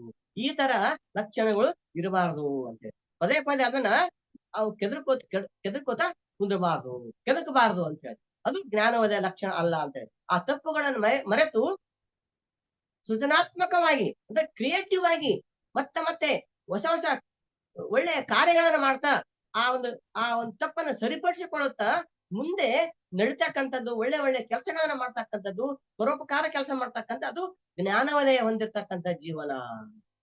ಇದು ಜ್ಞಾನೋದಯ ಅಂತ ಅಂದ್ರೆ ಆ ತಪ್ಪುಗಳನ್ನ ಮರೆತು ಆ ಮತ್ತೆ ಮುಂದೆ ಒಳ್ಳೆಯ ಕೆಲಸಗಳನ್ನ ಮಾಡ್ತಾ ಆ ತಪ್ಪುಗಳನ್ನ ಸರಿಪಡಿಸಿಕೊಳ್ತಾ ಹೋಗ್ತಕ್ಕಂಥ ಹೊರತಾಗಿ ಅದೇ ನೆನಪಾಡ್ತಾ ಹಿಂಗೆ ನಾನು ಮಾಡಿದ್ನಲ್ಲ, ಅಯ್ಯೋ ನನಗೆ ಹಿಂಗಾಯ್ತಲ್ಲ ಅಂತ ವಿಚಾರ ಮಾಡದೇ ಇರ್ತಕ್ಕಂಥದ್ದು. ಆತರ ಮಾಡಬೇಕು ನಾವು, ಆತರ ವಿಚಾರ ಮಾಡ್ತಾ ಕೂಡಬಾರ್ದು ಅಂತಕ್ಕಂಥದ್ದು. ಇದು ಜ್ಞಾನೋದಯ. ಎಲ್ಲರಿಂದಲೂ ಅದ್ಭುತವಾಗಿರ್ತಕ್ಕಂಥ ಪಾಠವನ್ನು ನಿರ್ವಿಕಾರವಾಗಿ ಕಲಿತುಕೊಳ್ಳುತ್ತಾ ನೋಡಿ, ನಿರ್ವಿಕಾರವಾಗಿ ಕಲಿತುಕೊಳ್ಳುತ್ತಾ ಪಾಠವನ್ನು ಕಲಿಯುವುದು, ಅನುಭವವನ್ನು ಪಡೆದುಕೊಳ್ಳುವುದು. ನಾವೆಲ್ಲರೂ ಇಲ್ಲಿ ಭೂಮಿ ಮೇಲೆ ಇವೆಲ್ಲ ಪಾತ್ರಗಳನ್ನು ನಾವು ಅನುಭವವನ್ನು ಪಡೆದುಕೊಳ್ಳಲು ಬಂದಿದ್ದೀವಿ, ಪಾಠವನ್ನು ಕಲಿಯಲಿಕ್ಕೆ ಬಂದಿದ್ದೀವಿ. ಆ ಪಾಠಗಳನ್ನು ನಾವು ಕಲಿತು ನಮ್ಮ ಜ್ಞಾನವನ್ನು ಹೆಚ್ಚಿಕೊಳ್ಳುತ್ತಾ ಯಾವ ವ್ಯಕ್ತಿ ಇರ್ತಾನೋ ಆತನು ಜ್ಞಾನೋದಯ ಹೊಂದಿದವನಂತ ತಿಳ್ಕೋಬೇಕು. ನಾವು ಯಾವೇ ಅನುಭವ ಕಲೀಲಿಲ್ಲ, ಏನ್ ನಾವು ಪಾಠನೇ ಕಲೀಲಿಲ್ಲ ಅಂದ್ರೆ ನಾವು ಬಂದಿರ್ತಕ್ಕ ಜೀವನ ವ್ಯರ್ಥವಾದ ಜೀವನ ಆಗ್ತದ. ಮತ್ತೆ ಮತ್ತೆ ನಾವು ಹುಟ್ಟಿ ಬರಬೇಕು. ಪುನರಪಿ ಜನನಂ ಪುನರಪಿ ಮರಣಂ, ಹಾಗೆ ನಾವು ಬರ್ಲೇ ಹೋಗ್ಬೇಕಾಗ್ತದ. ಯಾವಾಗ ನಾವು ಅನುಭವನ ಪಡ್ಕೋತೀವಿ, ಯಾವಾಗ ನಾವು ಪಾಠವನ್ನ ಕಲಿತೀವಿ, ಯಾವಾಗ ನಾವು ತಪ್ಪನ್ನ ಸರಿಪಡಿಸ್ಕೊಳ್ತೀವಿ, ಯಾವಾಗ ನಾವು ನಮ್ಮ ಇರ್ತಕ್ಕಂಥ ಅಜ್ಞಾನವನ್ನ ದೂರ ಮಾಡ್ಕೊಳ್ತೀವಿ, ಅವಾಗ ನಮ್ಮ ಒಂದು ಮುಕ್ತಿಗೆ ಅದು ದಾರಿ ಆಗ್ತದ. ಯಾವ ಕಲಿಯೋದಿಲ್ಲವೋ, ಯಾವ್ದು ಹಾಗೆ ಅಥವಾ ಬರೀ ಹೀಗೆ ಬಂದು ಹಾಗೆ ಓದ್ತಾನೋ ಆತನು ಕತ್ತಲೆಯಲ್ಲೇ ಜೀವನ ಮಾಡಿರ್ತಕ್ಕಂಥವ್ರು ಅಂತ ಹೇಳ್ತಾರೆ ಇಲ್ಲಿ. ಸೊ ಅದಕ್ಕಾಗಿ ಈ ನಾವು ಭೂಮಿಗೆ ಬಂದಿರ್ತಕ್ಕಂಥದ್ದು ಅನುಭವಕ್ಕಾಗಿ. ಪ್ರತಿಯೊಬ್ಬರು ನಾವೇನ್ ತಿಳ್ಕೊಬೇಕಂದ್ರೆ, ನಾವು ಈ ಭೂಮಿಗೆ ಪಾಠವನ್ನು ಕಲಿಯಲು ಬಂದಿದ್ದೀವಿ, ಜ್ಞಾನವನ್ನ ಪಡ್ಕೊಳಕ್ ಬಂದಿದ್ದೀವಿ. ಜ್ಞಾನವನ್ನ ಪಡ್ಕೊಂಡು ನಾವು ಜ್ಞಾನವನ್ನು ಹೆಚ್ಚು ಮಾಡಿಕೊಂಡು ನಾವು ನಮ್ಮ ಒಂದು ಎಲ್ಲ ನಮ್ಮ ಈ ಒಂದು ಕರ್ಮಗಳನ್ನ ಕಳ್ಕೊಳ್ಳಿಕ್ಕೆ ನಾವು ಬಂದಿದ್ದೀವಿ ಅಂತ ನಾವು ತಿಳ್ಕೊಬೇಕು. ಅದು ಅಂತ ಜೀವನವೇ ಜ್ಞಾನೋದಯದ ಜೀವನ ಅಂತ ತಿಳ್ಕೊ. ಇಂಥ ವಿಚಾರಗಳನ್ನ ನಾವೆಲ್ಲರೂ ಮಾಡ್ಬೇಕು. ನಾವು ಪಾಠವನ್ನ ಕಲಿಯಕ್ ಬಂದಿದ್ದೀವಿ, ಅನುಭವನ ಪಡ್ಕೊಳಕ್ ಬಂದಿದ್ದೀವಿ ಅಂತ ಅನುಭವನ ನಾವು ಪಡ್ಕೊಳ್ಬೇಕು. ಎಷ್ಟೋ ಜನ ಬೆಳಗ್ಗೆ ಎದ್ರಿಂದ ಸಂಜೆ ತನ ಬರೇ ಮಾತ್ ವಟ ಮಾತಾಡ್ತಾ ಇರ್ತೀವಿ. ಪತ್ರಿಕೆ ಹೇಳ್ತಾರ ಬರೀ ಮಾತಾಡೋದು, ಬರೀ ಮಾತುಗಳನ್ನ ಆಡಿ ಸಮಯವನ್ನ ಕಳ್ತಕ್ಕಂಥ ಜೀವನ ಯಾರು ಮಾಡ್ತಾರ ಅಂತ ಜೀವನ ಅಂತಕ್ಕಂಥದ್ದು ಜ್ಞಾನೋದಯ ಜೀವನ ಅಲ್ಲ ಅಂತ ಹೇಳ್ತಾರ ಅವರು. ಮಾತುಗಳನ್ನ ಕಡಿಮೆ ಮಾಡುವುದು, ಮಾತೇ ಮುತ್ತು, ಮಾತೇ ಶಾಸ್ತ್ರ ಓದ್ಬೇಕು. ಇವತ್ತ ನಾವ್ ಏನ್ ಮಾತಾಡ್ತೀವಿ ಅಂದ್ರ ಅದು ನೋಡಿ ವಿಚಾರ ಮಾಡಿ ಮಾತಾಡ್ಬೇಕು ಅಂತ ಹೇಳ್ತಾರೆ ಅವರು. ಸೊ ಮಾತನಾಡುವಾಗ ನಾವು ಏನ್ ಮಾತಾಡ್ಬೇಕು, ಎಷ್ಟು ಮಾತಾಡ್ಬೇಕು, ಯಾವಾಗ ಮಾತಾಡ್ಬೇಕು, ವಿಚಾರ ಮಾಡಿ ಮಾತಾಡ್ಬೇಕು. ಮಾತನ್ನ ಕಡಿಮೆ ಮಾಡಬೇಕು, ಮೌನದಿಂದಿರಬೇಕು. ಯಾರು ಮೌನವನ್ನು ಅನುಸರಿಸ್ತಾರೋ ಅವ್ರಿಗೆ ಹೆಚ್ಚು ಆಧ್ಯಾತ್ಮ ಶಕ್ತಿ ಅಂತ ಬರ್ತದ. ಯಾರು ಮಾತನ್ನ ಕಡಿಮೆ ಮಾಡ್ತಾರೋ ಅವರಲ್ಲಿ ಜ್ಞಾನ ಉಂಟಾಗ್ತದ ಅಂತ ಹೇಳ್ತಾರೆ ಅವರು. ಅತಿ ಮಾತಿನಿಂದ ಅಪಸ್ವರ ಬರುತ್ತದೆ ಅಂತ ಹೇಳ್ತಾರೆ ಅವರು. ಅತಿಯಾಗಿ ಸುಮ್ಮನೆ ಮಾತಾಡ ನೋಡಿಕೆ ಎಷ್ಟೋ ಜನ ನೋಡ್ತಿರ್ತೇವೆ ನಾವು. ಬೆಳಗ್ಗೆ ಶುರು ಮಾಡಿದವ್ರು ಅಯ್ಯೋ ಅದ್ ಮಾತಾಡ್ಸ್ಬೇಡ್ರಪ್ಪ, ಸ್ವಲ್ಪ ಮಾತಾಡಿದ್ರೆ ಜಾಸ್ತಿ ಮಾತಾಡ್ತಾ ಕೂತಾಡ್ತಾರೆ. ಎಷ್ಟೋ ಜನರಿಗೆ ಸ್ವಲ್ಪ ಏನೋ ಆರಾಮಿರಿ ಏನ್ರಿ ಅಂತ ಮಾತಾಡ್ಸಿದ್ರೆ ಆಯ್ತು ಶುರು ಆಗ್ತದ ಅವ್ರು. ಹಿಂದೆ ಮುಂದ್ಲಿಂದ ಎಲ್ಲ ಒಂದು ವಾರದ ವಿಷಯನ ಹೇಳ್ತಿರ್ತಾರ ಅವ್ರು. ಸೊ ಆತರ ಮಾತಾಡಬಾರ್ದು ಅಂತ ಹೇಳಿದ್ರೆ ಅದು ಜ್ಞಾನಿಯ ಲಕ್ಷಣ ಅಲ್ಲ ಅಂತ ಹೇಳ್ತಾರೆ. ಮಾತು ಕಡಿಮೆ ಅಂತ ಹೇಳ್ತಾರು. ಮಾತು ಕಡಿಮೆ ಮಾಡ್ಬೇಕು, ಮೌನವನ್ನ ಹೆಚ್ಚು ಅನುಸರಿಸ್ಬೇಕು. ಅಂದ್ರೆ ನಾವು ಯಾವ ಆಧ್ಯಾತ್ಮಿಕ ವ್ಯಕ್ತಿಗಳು, ಆಧ್ಯಾತ್ಮಿಕ ಒಂದು ಪ್ರಗತಿಯಂತವ್ರು ಮಾತನ್ನ ಕಡಿಮೆ ಮಾಡ್ತಾ ಮಾತನ್ನೇ ಮುತ್ತನ್ನಾಗಿ, ಮಾತನ್ನೇ ಶಾಸ್ತ್ರವನ್ನಾಗಿ ನಾವು ಅಂದ್ರೆ ಮೌನದಿಂದ ಮಾತನ್ನ ಕಡಿಮೆ ಮಾಡ್ಕೊಂಡು ನಾವು ಮೌನದ ಬೆಳಕಿನಲ್ಲಿ ಬದುಕ್ತಕ್ಕಂಥವನೇ ಅದಕ್ಕೆ ಸದ್ಗುಣಿ ಅಂತ ಕರ್ತಾರ. ಯಾರು ಮೌನದಿಂದ ಇರ್ತಾರೋ ಆತನು ಸದ್ಗುಣಿಯಾಗಿರ್ತಾನ ಅಂತ ಹೇಳ್ತಾರ. ಇಲ್ಲಿ ಒಬ್ಬ ತತ್ವಜ್ಞಾನಿ ಬಗ್ಗೆ ಹೇಳ್ತಾರ. ರಾಧಾಕೃಷ್ಣ ಅವರು ತಾವೆಲ್ಲ ಕೇಳಿರ್ತೀರಿ. ಉಪರಾಷ್ಟ್ರಪತಿ, ರಾಷ್ಟ್ರಪತಿ ಆಗಿರ್ತಕ್ಕಂಥ ರಾಧಾಕೃಷ್ಣ ಅವರು ರಮಣ ಮಹರ್ಷಿ ಮೇಲೆ ಹೋಗ್ತಿದ್ರಂತವ್ರು. ರಮಣ ಮಹರ್ಷಿಗಳು ಯಾವಾಗಲೂ ಮೌನದಿಂದ ಇರ್ತಿದ್ರು. ಈ ರಾಧಾಕೃಷ್ಣ ಅವರು ಹೋಗಿ ಅವರು ಕೂಡ ಅಲ್ಲಿ ಏನು ಮಾತಾಡದೆ ಮೌನವಾಗಿ ಅವರು ಧ್ಯಾನ ಮಾಡಿ ಆ ಮೌನವಾಗಿ ಎದ್ದು ಬರ್ತಂತ. ಅಂದ್ರೆ ಆ ಮೌನದಿಂದಲೇ ತಮ್ಮ ಒಂದು ವಿಚಾರ ವಿನಿಮಯ ಮಾಡ್ಕೊತಿದ್ರಂತ. ಮೌನದಿಂದಲೇ ಜ್ಞಾನವನ್ನ ಪಡ್ಕೊತಿದ್ರಂತವ್ರು. ಅರ್ಥ ಇಲ್ಲ ಹೇಳೋದಂದ್ರೆ ಮೌನದಲ್ಲಿಯೇ ಎಲ್ಲವನ್ನ ಅರ್ಥ ಮಾಡಿಕೊಳ್ತಕ್ಕಂಥ ಶಕ್ತಿ ಆ ಮೌನದಲ್ಲಿ ಅದ ಅಂತೇಳಿ. ಅದಕ್ಕಾಗಿ ನಾವು ಮೌನವನ್ನ ಅನುಸರಿಸ್ಬೇಕು ಅಂತ ಪತ್ರಿಕೆ ಹೇಳಿರ್ತಕ್ಕಂಥದ್ದು. ಸುಮ್ಮನೆ ಆ ತಿಳಿದಾದವ್ರ ಹತ್ತಿರ ಸುಮ್ಮನೆ ವಟ ಮಾತಾಡಿ ಎಷ್ಟ್ ಮಾತಾಡ್ತಾರಪ್ಪ ಅಂತ ಅನ್ಸ್ಕೊಳ್ಬಾರ್ದು. ಮಾತನ್ನ ಕಡಿಮೆ ಮಾಡಬೇಕು ಅಂತಕ್ಕಂಥದ್ದು. ಅವಾಗ ಅಲ್ಲಿ ನಮಗ ಜ್ಞಾನ ಅಂತಕ್ಕಂಥ ಹುಟ್ಟು ಹೊರತಾಗಿ ಅತಿ ಮಾತು ಅದು ವೇಸ್ಟ್ ಆಗ್ತದ, ಅಪಸ್ವರ ಆಗ್ತದ ಅಂತ ಹೇಳ್ತಾರೆ. ಅಂದ್ರೆ ಯಾರು ಜ್ಞಾನಿ ಆಗಿರ್ತಕ್ಕಂಥವನು ತನ್ನ ಮಾತನ್ನ ಕಡಿಮೆ ಮಾಡ್ತಾ ಮೌನವನ್ನ ಆಚರಣೆ ಮಾಡ್ಬೇಕು. ಆತನು ನಿಜವಾದ ಜ್ಞಾನಿ ಅಥವಾ ಜ್ಞಾನೋದಯ ಹೊಂದಿದವನು ಅಂತ ಅಲ್ಲಿ ಹೇಳ್ತಕ್ಕಂಥ. ಜ್ಞಾನೋದಯವೆಂದರೆ ತ್ರಿಕರಣ ಶುದ್ಧಿ ಅಂತ ಹೇಳ್ತಾರೆ. ಯಾರು ಜ್ಞಾನೋದಯ ಹೊಂದಿರ್ತಾರೋ ಅವರು ತ್ರಿಕರಣ ಶುದ್ಧಿಯನ್ನ ಹೊಂದಿದವರು. ತ್ರಿಕರಣ ಶುದ್ಧಿ ಅಂದ್ರೆ ಮನಸ, ವಾಚ, ಕರ್ಮಣ. ನೋಡಿ, ಮನಸ, ವಾಚ, ಕರ್ಮಣ ತ್ರಿಕರಣ ಶುದ್ಧಿಯಿಂದ ಇರ್ತಕ್ಕಂಥ. ಮನುಷ್ಯನಲ್ಲಿ ಏನಿರ್ತದೋ ಆ ಮನುಷ್ಯನಲ್ಲಿದ್ದನ್ನೇ ಮಾತಾಡುವುದು, ಮಾತಾಡದನ್ನೇ ಮಾಡುವುದು. ನಡೆ ಮತ್ತು ನುಡಿ. ಶರಣರು ಹೇಳ್ತಾರಲ್ಲ, ನಡೆ ಒಂದಾದ ಭಕ್ತಿ ಶಿವನಿಗೆ ಅದು ತಲುಪ್ತದ ಅಂತ ಹೇಳಿ. ನಡೆ ನುಡಿ ಒಂದಿರ್ಬೇಕು. ಮನುಷ್ಯನಾಗಿರೋದೊಂದು, ಮಾತಾಡೋದೊಂದು, ಮಾಡೋದೊಂದು, ಇಂಥದ್ದು ಇರಬಾರ್ದು ಅಂತ. ಯಾರು ಜ್ಞಾನೋದಯ ಹೊಂದಿರ್ತ ವ್ಯಕ್ತಿ ತ್ರಿಕರಣ ಶುದ್ಧಿ ಆಗಿರ್ತಾನ. ಅದಕ್ಕಾಗಿ ಇಲ್ಲಿ ಅಂತರಂಗ ಬಹಿರಂಗ ಎರಡು ಶುದ್ಧವಾಗಿರಬೇಕು. ಅದು ನಿಜವಾದ ಜ್ಞಾನೋದಯ. ಏನೋ ಸುಮ್ಮನೆ ಒಳಗಿನ ಮನುಷ್ಯನಾಗ ಒಂದ್ ಮಾತಾಡೋದು, ಹೊರಗೊಂದ್ ಮಾತಾಡೋದು, ಈ ತರ ಇರಬಾರ್ದು. ಪರಿಶುದ್ಧವಾಗಿರ್ತಕ್ಕಂಥ ವ್ಯಕ್ತಿ ಆತನು ಜ್ಞಾನೋದಯ ಹೊಂದಿದ್ದಾನೆ ಅಂತ ನಾವು ತಿಳ್ಕೋಬೇಕು. ಅದು ಜ್ಞಾನೋದಯ. ನಮ್ಮ ವಾಸ್ತವಗಳಿಗೆ ನಾವೇ ಸೃಷ್ಟಿಕರ್ತರು. ನಮ್ಮ ವಾಸ್ತವಗಳಿಗೆ ನಾವೇ ಕಾರಣರು. ನಮ್ಮ ಪ್ರತಿಯೊಂದು ಕರ್ಮಗಳಿಗೆ, ಕಷ್ಟಗಳಿಗೆ ಎಲ್ಲರೂ ನಾವೇ ಕಾರಣರು ಅಂತ ತಿಳ್ಕೊಂಡಿರ್ತಕ್ಕಂಥವನು ಜ್ಞಾನೋದಯ ಹೊಂದಿರತಕ್ಕಂಥವ್ರು. ಯಾರು ತಿಳಿಯದೆ ಏನೋ ಕಷ್ಟ ಬಂದ್ರೆ ಅವ್ರು ಮಾಡಿದ್ರು, ಇವ್ರು ಮಾಡಿದ್ರು, ದೇವ್ರು ಮಾಡಿದ್ರು, ಏನೋ ಮತ್ತವ್ರ ಮೇಲೆ ಹಾಕ್ತೇವೋ ಆತನು ಕತ್ತಲೆಯಲ್ಲಿ ಜೀವಿಸ್ತಿದ್ದಾನೆ ಅಂತ ಪತ್ರಿಕೆ ಹೇಳಿರ್ತಕ್ಕಂಥ. ನಮ್ಮ ಹುಟ್ಟನ್ನು ನಾವೇ ಆರಿಸಿಕೊಂಡು, ನಾವೇ ಸಿಲೆಕ್ಟ್ ಮಾಡ್ಕೊಂಡು, ನಮ್ಮ ಎಲ್ಲ ಕರ್ಮಗಳನ್ನ ನಾವೇ ಪಡ್ಕೊಂಡು ಯಾವ ತರ ಇರಬೇಕು, ಹೆಂಗ್ ಜೀವನ ಮಾಡಬೇಕು, ಎಷ್ಟು ಕಷ್ಟಗಳು, ಎಷ್ಟು ಸುಖಗಳು ಎಲ್ಲವನ್ನ ನಾವೇ ಪಡೆದುಕೊಂಡು ಬಂದಾಗ ಬೇರೆಯವರನ್ನ ನಾವು ದೂರಬಾರದು ಅಂತೇಳಿ ಹೇಳಿರ್ತಕ್ಕಂಥದ್ದು. ನಮ್ಮ ಜೀವನವು ಕರ್ಮಾಧಾರಿತವಾಗಿದೆ, ಕರ್ಮದಿಂದ ಆಧಾರಿತವಾಗಿರ್ತಕ್ಕಂಥವು. ನಮ್ಮ ಕಷ್ಟಗಳು ಕರ್ಮದಿಂದ ಬಂದಿರ್ತಕ್ಕಂಥವು, ನಮ್ಮ ರೋಗಗಳು ಕರ್ಮದಿಂದ ಬಂದಿರ್ತಕ್ಕಂಥವು. ಮತ್ತೊಬ್ಬರ ಮೇಲೆ ನಾವು ನಿಂದನೆ ಮಾಡಬಾರದು. ಬೇರೆಯವರಿಗೆ ನಾನು ನಿಂದನೆ ಮಾಡ್ತಕ್ಕಂಥವ್ರು ಅಜ್ಞಾನಿಗಳು. ಅದನ್ನು ಸ್ವೀಕಾರ ಮಾಡ್ತಕ್ಕಂಥ, ಅಕ್ಸೆಪ್ಟೆನ್ಸ್ ಮಾಡಿ ಇದು ನನ್ನದು, ನನಗಾಗಿ ಬಂದಿರತಕ್ಕಂಥದ್ದು, ನಾನು ಮಾಡಿದ ಒಂದು ಕರ್ಮದಿಂದ ಬಂದಿರತಕ್ಕಂಥದ್ದು ತಿಳ್ಕೊಂಡು ಜೀವನ ಮಾಡ್ತಾನೋ ಆತನು ಜ್ಞಾನೋದಯ ಹೊಂದಿರತಕ್ಕಂಥ ವ್ಯಕ್ತಿ ಅಂತ ನಾವು ತಿಳ್ಕೋಬೇಕು. ಇದು ಜ್ಞಾನೋದಯ. ಎಷ್ಟೇ ಎಷ್ಟೇ ಸಂದರ್ಭ ಬರ್ಲಿ, ಯಾವುದೇ ಬರ್ಲಿ, ಅದನ್ನ ನಾವು ಸ್ವೀಕಾರ ಮಾಡ್ತಕ್ಕಂಥದ್ದು. ನಮ್ಮ ಸ್ಥಿತಿಗೆ ನಾನೇ ಕಾರಣ. ಮತ್ತೊಬ್ಬರನ್ನೇ ನಿಂದನೆ ಮಾಡೋದಾಗ್ಲಿ, ಸ್ತುತಿ ಮಾಡೋದಾಗ್ಲಿ, ಬೇರೆಯವರಿಗೆ ಹೊಗಳೋದಾಗ್ಲಿ, ಬೇರೆಯವರಿಗೆ ತೆಗಳೋದಾಗ್ಲಿ ನಾವು ಮಾಡಬಾರದು. ಇದು ಅಲ್ಲ ಅಂತಕ್ಕಂಥದ್ದು. ಎಲ್ಲವನ್ನು ನಾವು ಎಕ್ಸೆಪ್ಟ್ ಮಾಡ್ತಕ್ಕಂಥ ಇದು ಜ್ಞಾನೋದಯದ ಲಕ್ಷಣ.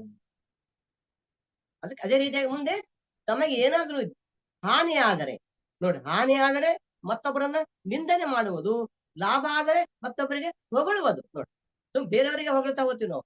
ಅವ್ರು ಮಾಡಿದ್ರಪ್ಪ ನಮ್ ಕಷ್ಟ, ಅವ್ರಿಗೂ ಹೊಗಳೋದು, ಕಷ್ಟ ಬಂದಾಗ ತೆಗೊಳ್ಳೋದು, ಒಳ್ಳೇದಾಯ್ತಂದ್ರೆ ಅವ್ರಿಗೆ ಹೊಗಳೋದು. ಈ ತರ ಮಾಡಬಾರ್ದು ಅಂತ. ಎಲ್ಲದಕ್ಕೆ ನಾನೇ ಕಾರಣ.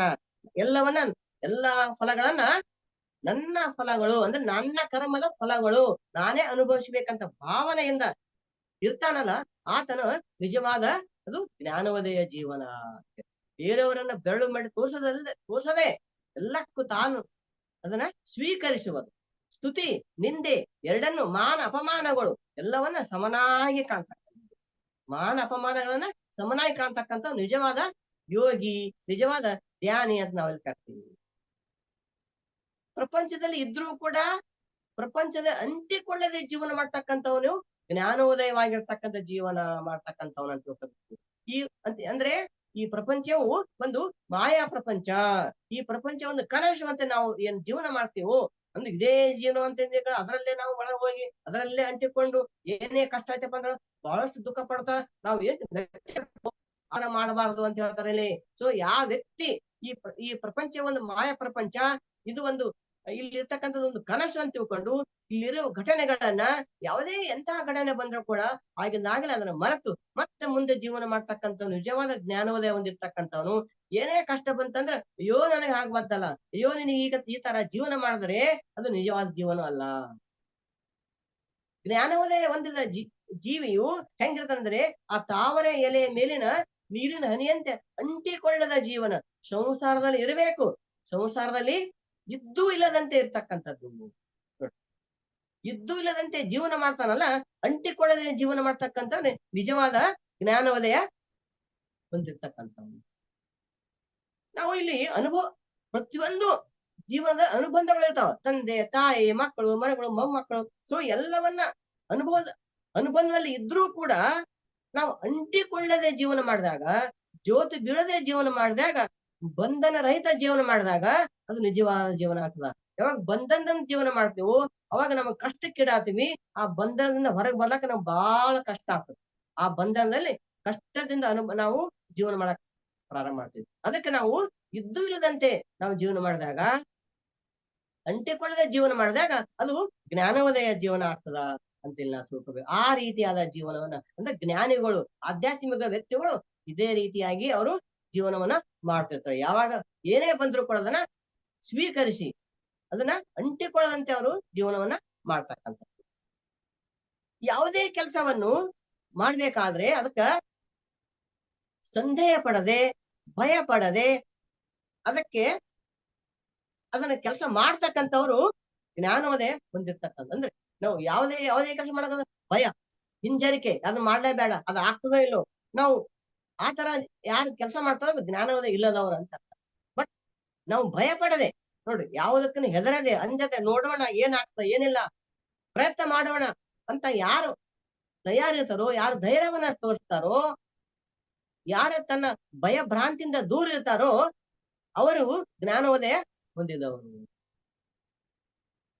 ಈ ಭ್ರಾಂತಿ ಅಂತ ಕರ್ತೀವಿ ಅಂದ್ರೆ ಕತ್ತಲದಲ್ಲಿ ಹಗ್ಗ ಬೇಯಿರ್ತದ, ಅದನ್ನ ಹಾವು ಅಂತ ಹಂಜಿ ಸುಮ್ಮನೆ ಕೂತಿರ್ತೀವಿ, ಭಯನ ಹೊಂದಿರ್ತೀವಿ. ಅದೇ ನಾವು ಸಮೀಪಕ್ಕೆ ಹೋದಾಗ ನಾವು ಬೆಳಕನ್ನ ಅದ್ರ ಮೇಲೆ ಹಾಕಿದಾಗ ಅವಾಗ ನಮಗ್ ಅದು ಏನಾದ ನಮಗ್ ತಿಳಿತದ. ನಾವು ದೂರದಿಂದಲೇ ಭಯವನ್ನ ಹೊಂತ ಇರ್ತೀವಿ. ನಾವು ಯಾವುದೇ ಕೆಲಸ ಮಾಡಬೇಕಾದ್ರೆ ಭಯ, ಆ ಭಯದಿಂದ ನಾವು ಯಾವಾಗ ದೂರ ಆಗ್ತೀವಿ, ನಮಗ ಜ್ಞಾನ ಬಂದಾಗ, ಆ ಬೆಳಕು ಬೀರಿದಾಗ, ಆ ಜ್ಞಾನದ ಬೆಳಕನ್ನು ಆ ಕತ್ತಲೆಯಲ್ಲಿ ಬೀರಿದಾಗ ನಮಗ ಅದು ಅರಿವು ಉಂಟಾಗ್ತದ, ಇದು ನಿಜವಾದ ಹಗ್ಗದನೋ ಹಾವಾದನೋ ಅಂತೇಳಿ. ಆ ಭಯವನ್ನ ನಾವು ದೂರ ಮಾಡಿಕೊಳ್ಳತಕ್ಕಂಥ ವ್ಯಕ್ತಿನೇ ಜ್ಞಾನೋದಯ ಹೊಂದಿದವರು ಅಂತೇಳಿ. ಅದಕ್ಕಾಗಿ ಸದಾ ನಾವು ಭಯಗಳಿಂದ ನಾವು ದೂರ ಇರ್ಬೇಕು. ಯಾವುದೇ ಭಯ, ಹಿಂಜರಿಕೆ ಅಂತಕ್ಕಂಥದ್ದು ನಮ್ಮ ಜ್ಞಾನಿಗಳಿಗೆ ಇರಬಾರದು ಅಂತ ಅವ್ರಿಗೆ ಹೇಳ್ತಾರೆ. ಅದೇ ರೀತಿ ಮಾನವನ ಶಕ್ತಿ ಅಂತಕ್ಕಂಥ ಅಪಾರವಾಗಿರ್ತಕ್ಕಂಥದ್ದು, ಆತ್ಮಶಕ್ತಿ ಅಪಾರವಾಗಿರ್ತಕ್ಕಂಥದ್ದು. ಸೊ ನಾನು ನನಗೆ ನಾ ಎಲ್ಲವನ್ನ ಮಾಡ್ತೀನಿ, ನನಗೆ ಸಾಧ್ಯ ಅಂತಕ್ಕಂಥದ್ದು ಯಾರು ಹೊಂದಿರ್ತಾರೋ ಆತನು ಜ್ಞಾನವನ್ನೇ ಹೊಂದಿದವನು. ಪ್ರತಿಯೊಂದಕ್ಕೆ ನನ್ನ ಕೈಲಿ ಆಗೋದಿಲ್ಲ, ಅಯ್ಯೋ ಇದು ಹೀಗಾಯ್ತಲ್ಲ, ನನ್ನ ಕೈಲಿ ಇಷ್ಟೇ ಸಾಕು, ನನಗೆ ಆಗೋದಿಲ್ಲ ಅಂತ ಹಿಂಜರಿಕೆಯನ್ನು ಹೊಂದಿರ್ತಾನೋ, ತನ್ನ ಶಕ್ತಿಯನ್ನ ಕುಗ್ಗಿಸಿಕೊಳ್ತಾನೋ, ಆತನು ಜ್ಞಾನವನ್ನೇ ಹೊಂದಿದನು ಅಲ್ಲ ಅಂತ ಹೇಳ್ತಕ್ಕಂಥದ್ದು. ಅಂದ್ರೆ ಧೈರ್ಯ, ಪ್ರತಿಯೊಂದನ್ನ ನಾನು ಮಾಡ್ತೀನಿ, ನನ್ನಿಂದ ಆಗ್ತದ ಅಂತ ಪ್ರಯತ್ನವನ್ನ ಮಾಡ್ತಾನಲ್ಲ, ಆತನು ಜ್ಞಾನವನ್ನು ಹೊಂದಿದವನು. ಇನ್ನು ದೂರ ಇರಕ್ಲೆ ಅಯ್ಯೋ ನನ್ನ ಕೈಲಿ ಆಗೋದಿಲ್ಲ, ಇದು ನನಗೆ ಆಗ್ತದೋ ಇಲ್ಲೋ, ನನಗೆ ಸ್ವಲ್ಪ ಓದಿನಿ, ನನಗೆ ಆಗೋದಿಲ್ಲ. ನೋಡಿ ಪತ್ರಿಕೆ ಅದೇ ಹೇಳಿರ್ತಕ್ಕಂಥದ್ದು. ಯಾರು ತನ್ನ ಅನುಭವಗಳನ್ನ ಹೇಳಂದಾಗ ನಮ್ಗೆ ಗೊತ್ತಿಲ್ಲ ಅಂತ ಇಲ್ಲ, ಎ ಗೊತ್ತಿರಿ ಎ, ಬಿ ಗೊತ್ತಿರಿ ಬಿ, ಸಿ ಗೊತ್ತಿರಿ ಸಿ ಹೇಳಂದ ಅಂದ್ರ ನೀವು ಹೇಳ್ತಾ ಹೋಗ್ರಿ, ತಾನೇ ಬರ್ತಾ ಹೋಗ್ತದ ಅಂತಕ್ಕಂಥದ್ದು ತಿಳುವಳಿಕೆನ ನೀಡ್ತಕ್ಕಂಥದ್ದು ಈ ಒಂದು ಜ್ಞಾನೋದಯ ಹೊಂದಿದ ವ್ಯಕ್ತಿ ಅಂತ ತಿಳ್ಕೊಂಡು. ಮತ್ತೆ ಹೇಳ್ತಾರ, ಸದಾ ಜ್ಞಾನವನ್ನ ಹೊಂದಿರ್ತಕ್ಕಂಥನು ತಲೆ ತಗ್ಗಿಸದೆ ಧೈರ್ಯವಾಗಿ ಧೀರನಂತೆ ತಿರುಗು ಕೊಟ್ಟಾಗಿ ದುಃಖದಿಂದ ಅಳ್ತಾ ತಿರುಗಬಾರದು, ನಗನಗತಾ ಜೀವನ ಮಾಡಬೇಕು. ಆತನ ಜ್ಞಾನವನ್ನ ಹೊಂದಿದವನು ಯಾರು ಅಳ್ತಾ ದುಃಖದಿಂದ ಹಂಗಾಯ್ತು ನನಗ ಈ ಕಷ್ಟ ಬಂತು ಆ ಕಷ್ಟ ಬಂತು ಅಂತ ಮತ್ತೊಬ್ಬರಿಗೆ ಹೇಳ್ತಾ ಆ ವ್ಯಕ್ತಿ ಕತ್ತಲಲ್ಲಿ ಜೀವನ ಮಾಡ್ತಾನ ಅಂತ ಅವರು ಪತ್ರಿಕೆಯವರು ಇಲ್ಲಿ ಹೇಳ್ತಕ್ಕಂಥ. ಮತ್ತೆ ಈ ಸಂಸಾರ ಎಂಬುದು ಕತ್ತಲು ಅಂತ ಯಾರು ತಿಳ್ಕೊಂತಾರೋ, ಈ ಸಂಸಾರದಲ್ಲಿ ಇದ್ರೆ ನಮ್ಗೆ ಏನ್ ಯಾವುದು ಈ ಒಳ್ಳೇದಾಗೋದಿಲ್ಲ ಅಂತ ಯಾರು ಅಂತಿರ್ತ ಅದಲ್ಲ ಅಂತ ಹೇಳ್ತಾರೆ. ಸಂಸಾರದಲ್ಲಿ ಇದ್ದು ಅಂದ್ರೆ ಸಂಸಾರದಲ್ಲಿ ಇದ್ದೇ ನಾವು ನಿರ್ವಾಣವನ್ನ ಹೊಂದಬೇಕು, ಮಧ್ಯಮ ಮಾರ್ಗವನ್ನು ಅನುಸರಿಸ್ಬೇಕಂತ ಹೇಳಿರ್ತಕ್ಕಂಥದ್ದು. ಬಹಳ ಜನ ಆಧ್ಯಾತ್ಮಿಕ ಅಂದ್ಕೊಳ್ಳೆ ಸಂಸಾರ ಬಿಟ್ಟು ಎಲ್ಲೋ ದೂರ ಅಡವಿಗೆ ಎಲ್ಲೆಲ್ಲೋ ಹೋಗ್ಬೇಕಂತ ವಿಚಾರ ಮಾಡೋದಲ್ಲ ಅಂತ ಹೇಳ್ತಾರೆ. ಸಂಸಾರ ಕತ್ತಲಂತ ತಿಳ್ಕೊಳ್ಳೋದಲ್ಲ, ಸಂಸಾರದಲ್ಲಿ ಇದ್ದು ಮಧ್ಯಮ ಮಾರ್ಗದಲ್ಲಿ ಜ್ಞಾನವನ್ನ ಪಡ್ಕೊಂಡು ನಾವು ಆತ್ಮ ಜ್ಞಾನವನ್ನ ಪಡ್ಕೋಬೇಕು. ಆ ವ್ಯಕ್ತಿನೇ ಜ್ಞಾನೋದಯ ಹೊಂದಿದ ವ್ಯಕ್ತಿ ಅಂತ ತಿಳ್ಕೋಬೇಕು. ಅಂದ್ರೆ ಸಂಸಾರದಲ್ಲಿ ಇದ್ದು ನಾವು ದುಃಖ ರಾಹಿತ್ಯವನ್ನು ಪಡ್ಕೋಬೇಕು, ನಮ್ಮ ಕರ್ಮ ರಾಹಿತ್ಯವನ್ನು ಪಡ್ಕೋಬೇಕು, ಕರ್ಮವನ್ನು ಪಡ್ಕೋಬೇಕು. ಅವಾಗ ನಮ್ಮಲ್ಲಿ ಜ್ಞಾನೋದಯ ಅಂತಕ್ಕಂಥದ್ದು ಬರ್ತದ. ಅಂದ್ರೆ ಅದಕ್ಕೆ ನಾವು ಬೇರೆ ಎಲ್ಲಿ ಕಡೆ ಹೋಗೋದು ಬೇಕಾಗಿಲ್ಲ ಅಂತಕ್ಕಂಥ. ಅಂದ್ರೆ ಪ್ರತಿಯೊಬ್ಬ ವ್ಯಕ್ತಿಯ ಒಂದು ಗುರಿ ಅಂತಂದ್ರೆ ಬೆಳಕಿನಲ್ಲಿ ಜೀವಿಸುವುದು, ಜ್ಞಾನದಿಂದ ಜೀವಿಸುವುದು. ಅಂದ್ರೆ ನಾವೆಲ್ಲರೂ ಈ ವೈಜ್ಞಾನಿಕ ದೃಷ್ಟಿಕೋನವನ್ನು ಹೊಂದಿರಬೇಕು. ಯಾವಾಗ ನಾವು ವೈಜ್ಞಾನಿಕ ದೃಷ್ಟಿಕೋನ ನಮ್ಮಲ್ಲಿ ಇರ್ತದೋ ಅವಾಗ ನಮ್ಮಲ್ಲಿ ಜ್ಞಾನ ಅಂತಕ್ಕಂಥದ್ದು ಬೆಳೀತದ. ಇಲ್ಲಿ ಎಲ್ಲಿವರೆಗೆ ನಾವು ಭ್ರಾಂತಿ, ಅಜ್ಞಾನ, ಮೌಢ್ಯತೆಯನ್ನ ನಾವು ದೂರ ತಳ್ಳಿದಾಗ ನಮಗ ಜ್ಞಾನ ಬರ್ತದ ಅಂತ, ಅದು ಜ್ಞಾನೋದಯ. ಶಾಸ್ತ್ರೀಯ ದೃಷ್ಟಿಕೋನದಿಂದ ನೋಡಿದಾಗ ಅದರಲ್ಲಿ ಮೌಲಿಕ ಸತ್ಯಗಳು ನಮಗ ತಿಳಿತಾವ. ಅಂದ್ರ ನಾವು ವೈಜ್ಞಾನಿಕವಾಗಿ ನಾವು ನೋಡಿದಾಗ ಹೇಳ್ತಾರ ನೋಡ್ರಿ, ಏನೇ ಹೇಳಿದ್ರು ಕೂಡ ನೀವು ಅದನ್ನ ಎಕ್ಸ್ಪಿರಿಮೆಂಟ್ ಮಾಡ್ಕೊಳ್ಳಿ, ಪರೀಕ್ಷೆ ಮಾಡ್ರಿ, ಪ್ರಯೋಗ ಮಾಡ್ರಿ, ನಿಮ್ಗೆ ತಿಳಿತು ಅನುಸರಿಸ್ರಿ, ಮುಂದುವರಿರಿ ಅಂತ ಹೇಳಿದ ಹಾಗೆ ನಾವು ಅದನ್ನ ವೈಜ್ಞಾನಿಕ ದೃಷ್ಟಿಯಿಂದ ನಾವು ಅದನ್ನ ತಿಳ್ಕೋಬೇಕು. ಸತ್ಯದ ಅರಿವು ನಾವು ಪಡ್ಕೊಂಡಾಗ ನಮ್ಮಲ್ಲಿ ಜ್ಞಾನೋದಯ ಆಗ್ತದ ಅಂತ ಹೇಳಿ. ಆದ್ರಿಂದ ಎಲ್ಲ ಪಿರಮಿಡ್ ಮಾಸ್ಟರ್ಗಳ PSSM ಮಾಸ್ಟರ್ಗಳ ಉದ್ದೇಶ ಅಂದ್ರೆ ಪ್ರತಿಯೊಬ್ಬರಿಗೆ ಜ್ಞಾನವನ್ನು ನೀಡಬೇಕು, ಎಲ್ಲರೂ ಜ್ಞಾನೋದಯ ಹೊಂದಬೇಕು. ಅಂದ್ರೆ ಎಲ್ಲ ಮಾನವ ಕುಲವನ್ನೇ ಎನ್ಲೈಟ್ಮೆಂಟ್ ಕುಲವನ್ನಾಗಿ ಮಾಡಬೇಕು ಅಂತಕ್ಕಂಥದ್ದು ನಮ್ಮ ಎಲ್ಲ ಮಾಸ್ಟರ್ಗಳ ಉದ್ದೇಶವಾಗಿದೆ. ಅದನ್ನ ತಿಳ್ಕೊಬೇಕು. ಜ್ಞಾನವನ್ನು ಹೊಂದಿರತಕ್ಕಂಥ ಮಹಾನ್ ಸಾಧಕರ ಬಗ್ಗೆ 2-3 ವಿಷಯ ಹೇಳೋಣ. ಇಲ್ಲಿ ಸಾಕಷ್ಟು ಸಣ್ಣ ವಯಸ್ಸಿನಲ್ಲಿ ನೋಡ್ರಿ, 4ನೇ ವಯಸ್ಸಿನಲ್ಲಿ ಪ್ರಹ್ಲಾದ್ ಅಂತಕ್ಕಂಥವನು ಸಣ್ಣ ವಯಸ್ಸಿನಲ್ಲಿ ಭಗವಂತನ ದರ್ಶನ ಮಾಡ್ಕೊಂಡು ಅದು ಎನ್ಲೈಟ್ಮೆಂಟ್ ಹೊಂದಿದ ಅಂತೇಳಿ. 8ನೇ ವಯಸ್ಸಿನಲ್ಲಿ ಧ್ರುವ ಅಂತಕ್ಕಂಥವನು ತನ್ನ ಎನ್ಲೈಟ್ಮೆಂಟ್ ಅನ್ನ ಹೊಂದಿದ ಅಂತೇಳಿ. 14ನೇ ವಯಸ್ಸಿನಲ್ಲಿ ವಿವೇಕಾನಂದರು ಕೂಡ ಅವರು ಜ್ಞಾನೋದಯನ ಹೊಂದಿದವರು ಅಂತ ತಿಳ್ಕೋಬೇಕು. 7ನೇ ಕ್ಲಾಸಿನಲ್ಲಿ ಈ ರಮಣ ಮಹರ್ಷಿಗಳು ಕೂಡ ಜ್ಞಾನೋದಯನ ಹೊಂದಿದರು. ತಮ್ಮ ಇಡೀ ತನ್ನ ಎಲ್ಲ ಒಂದು ಕುಟುಂಬವನ್ನೇ ಬಿಟ್ಟು ಅವರು ಆ ಅರುಣಾಚಲ ಪ್ರದೇಶಕ್ಕೆ ಹೋಗಿ ಅಲ್ಲಿ ಅವರು ಧ್ಯಾನ ಮಾಡಿ ಜ್ಞಾನೋದಯನ ಪಡ್ಕೊಂಡ್ರು ಅಂತ ತಿಳ್ಕೊಬೇಕು. ಅಂದ್ರೆ ತನ್ನ ಎನ್ಲೈಟ್ಮೆಂಟ್ಗಾಗಿ ಅಥವಾ ಜ್ಞಾನೋದಯನ ಪಡೆದುಕೊಳ್ಳಲು ಸರ್ವಸ್ವವನ್ನೇ ತ್ಯಜಿಸಿ ಅವರು ಒಂದು ಮಹಾ ಸಾಧನೆಯನ್ನ ಮಾಡಿದ್ರು. ಆದ್ರೆ ಪತ್ರಿಜರು ಹೇಳ್ತಕ್ಕಂಥದ್ದು ಸಂಸಾರದಲ್ಲಿ ಇದ್ದು ಮಾಡ್ರಿ, ಮಧ್ಯಮ ಮಾರ್ಗದ ಅನುಸರಿಸ್ರಿ ಅಂತ ಹೇಳ್ತಾರ. ಸೊ ಅದನ್ನ ನಾವು ಇಲ್ಲಿ ಅನುಸರಿಸ್ಬೇಕು. ಅದಕ್ಕಾಗಿ ಈ ಎನ್ಲೈಟ್ಮೆಂಟ್ ಬಗ್ಗೆ ನಾವು ಕ್ಷಣದಲ್ಲಿ ತಿಳಿದುಕೊಳ್ತಕ್ಕಂಥದ್ದು. ಅಂದ್ರೆ ಇಲ್ಲಿ ಯಾವುದು ತಡ ಮಾಡದೆ ಅವ್ರು ಹೇಳ್ತಾರ, ಈ ಕ್ಷಣದಲ್ಲಿ ನಾವು ಜ್ಞಾನೋದಯನ ಜೀವಿಸಲು ಆರಂಭಿಸಬೇಕು. ಪ್ರತಿ ಕ್ಷಣವು ಸತ್ಯ ಕ್ಷಣ. ಅಂದ್ರೆ ಯಾವ ಕ್ಷಣವನ್ನ ವೇಸ್ಟ್ ಮಾಡದೆ ನೀವೆಲ್ಲರೂ ಶುಭಶ್ಚ ಶೀಘ್ರಂ ಅಂತ ಹೇಳ್ತಾರ. ಆಧ್ಯಾತ್ಮದಲ್ಲಿ ತಡ ಮಾಡೋದಲ್ಲ. ಬಹಳಷ್ಟು ಆಧ್ಯಾತ್ಮದಲ್ಲಿ ಬಹಳಷ್ಟು ಜನ ಇಷ್ಟು ಜಲ್ದಿ ಯಾಕ್ರೆ ನಾವು ಧ್ಯಾನಕ್ಕೆ ಬರೋಣ, ಸ್ವಲ್ಪ ದಿವಸ ಹೋಗ್ಲಿ, ಇನ್ನ ಸಂಸಾರ ಎಲ್ಲ ಎಲ್ಲ ಮುಗಿಲಿ, ಮೊಮ್ಮಕ್ಕಳಾಗ್ಲಿ, ಮರಿಮಕ್ಕಳ ಅಂತೀವಿ ನಾವು. ಅಲ್ಲ, ಅಂದ್ರೆ ಆಧ್ಯಾತ್ಮದಲ್ಲಿ ಎಷ್ಟು ಬೇಗನೆ ನಾವು ಸೇರ್ತೀವೋ ಅಷ್ಟು ನಮಗ್ ಜ್ಞಾನ ಬರ್ತದ ಅಂತ ಹೇಳ್ತಾವ. ಅಂದ್ರೆ ಶುಭಶ್ಚ ಶೀಘ್ರಂ ಅಂತಕ್ಕಂಥ ನಾವು ಅನುಸರಿಸಬೇಕು ಅಂತಕ್ಕಂಥದ್ದು. ಅದಕ್ಕಾಗಿ ಎನ್ಲೈಟ್ಮೆಂಟ್ ಅಂತಕ್ಕಂಥದ್ದು ನಾವು ತಕ್ಷಣವೇ ಅಂದ್ರೆ ಜ್ಞಾನವನ್ನ ಪಡ್ಕೊಳ್ಳೋ ತಕ್ಷಣವೇ ಪ್ರಯತ್ನ ಮಾಡಬೇಕು.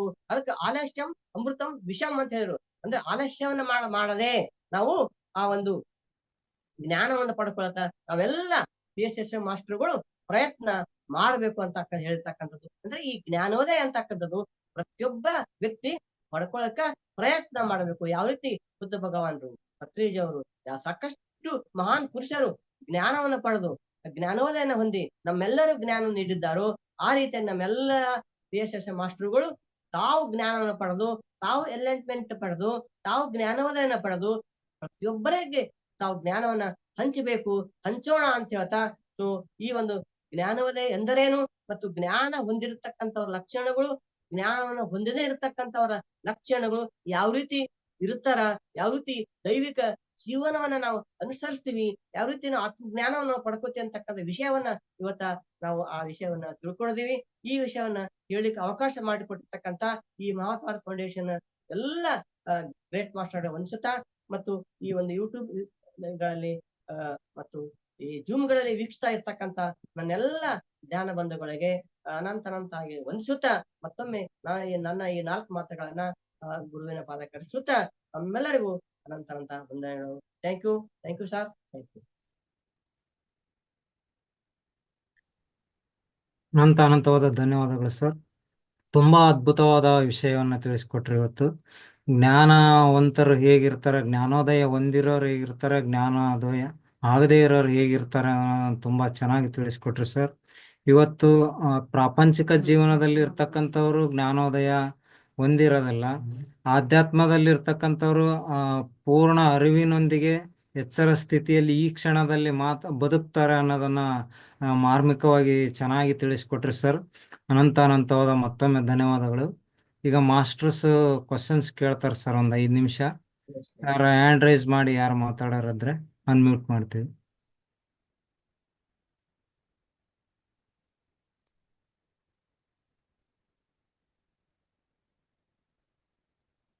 ರಾಧಾ ಮೇಡಮ್ ಮಾತಾಡಿ.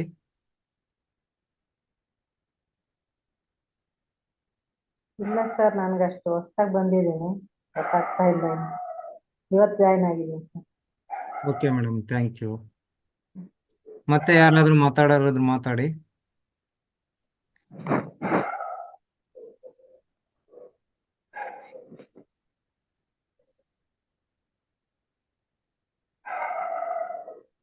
ಅಶ್ವಿನಿ ಮೇಡಮ್.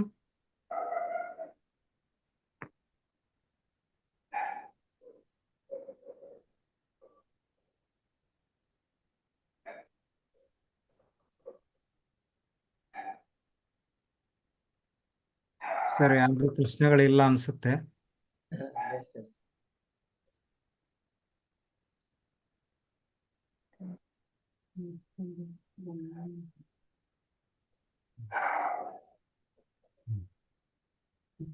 ಓಕೆ.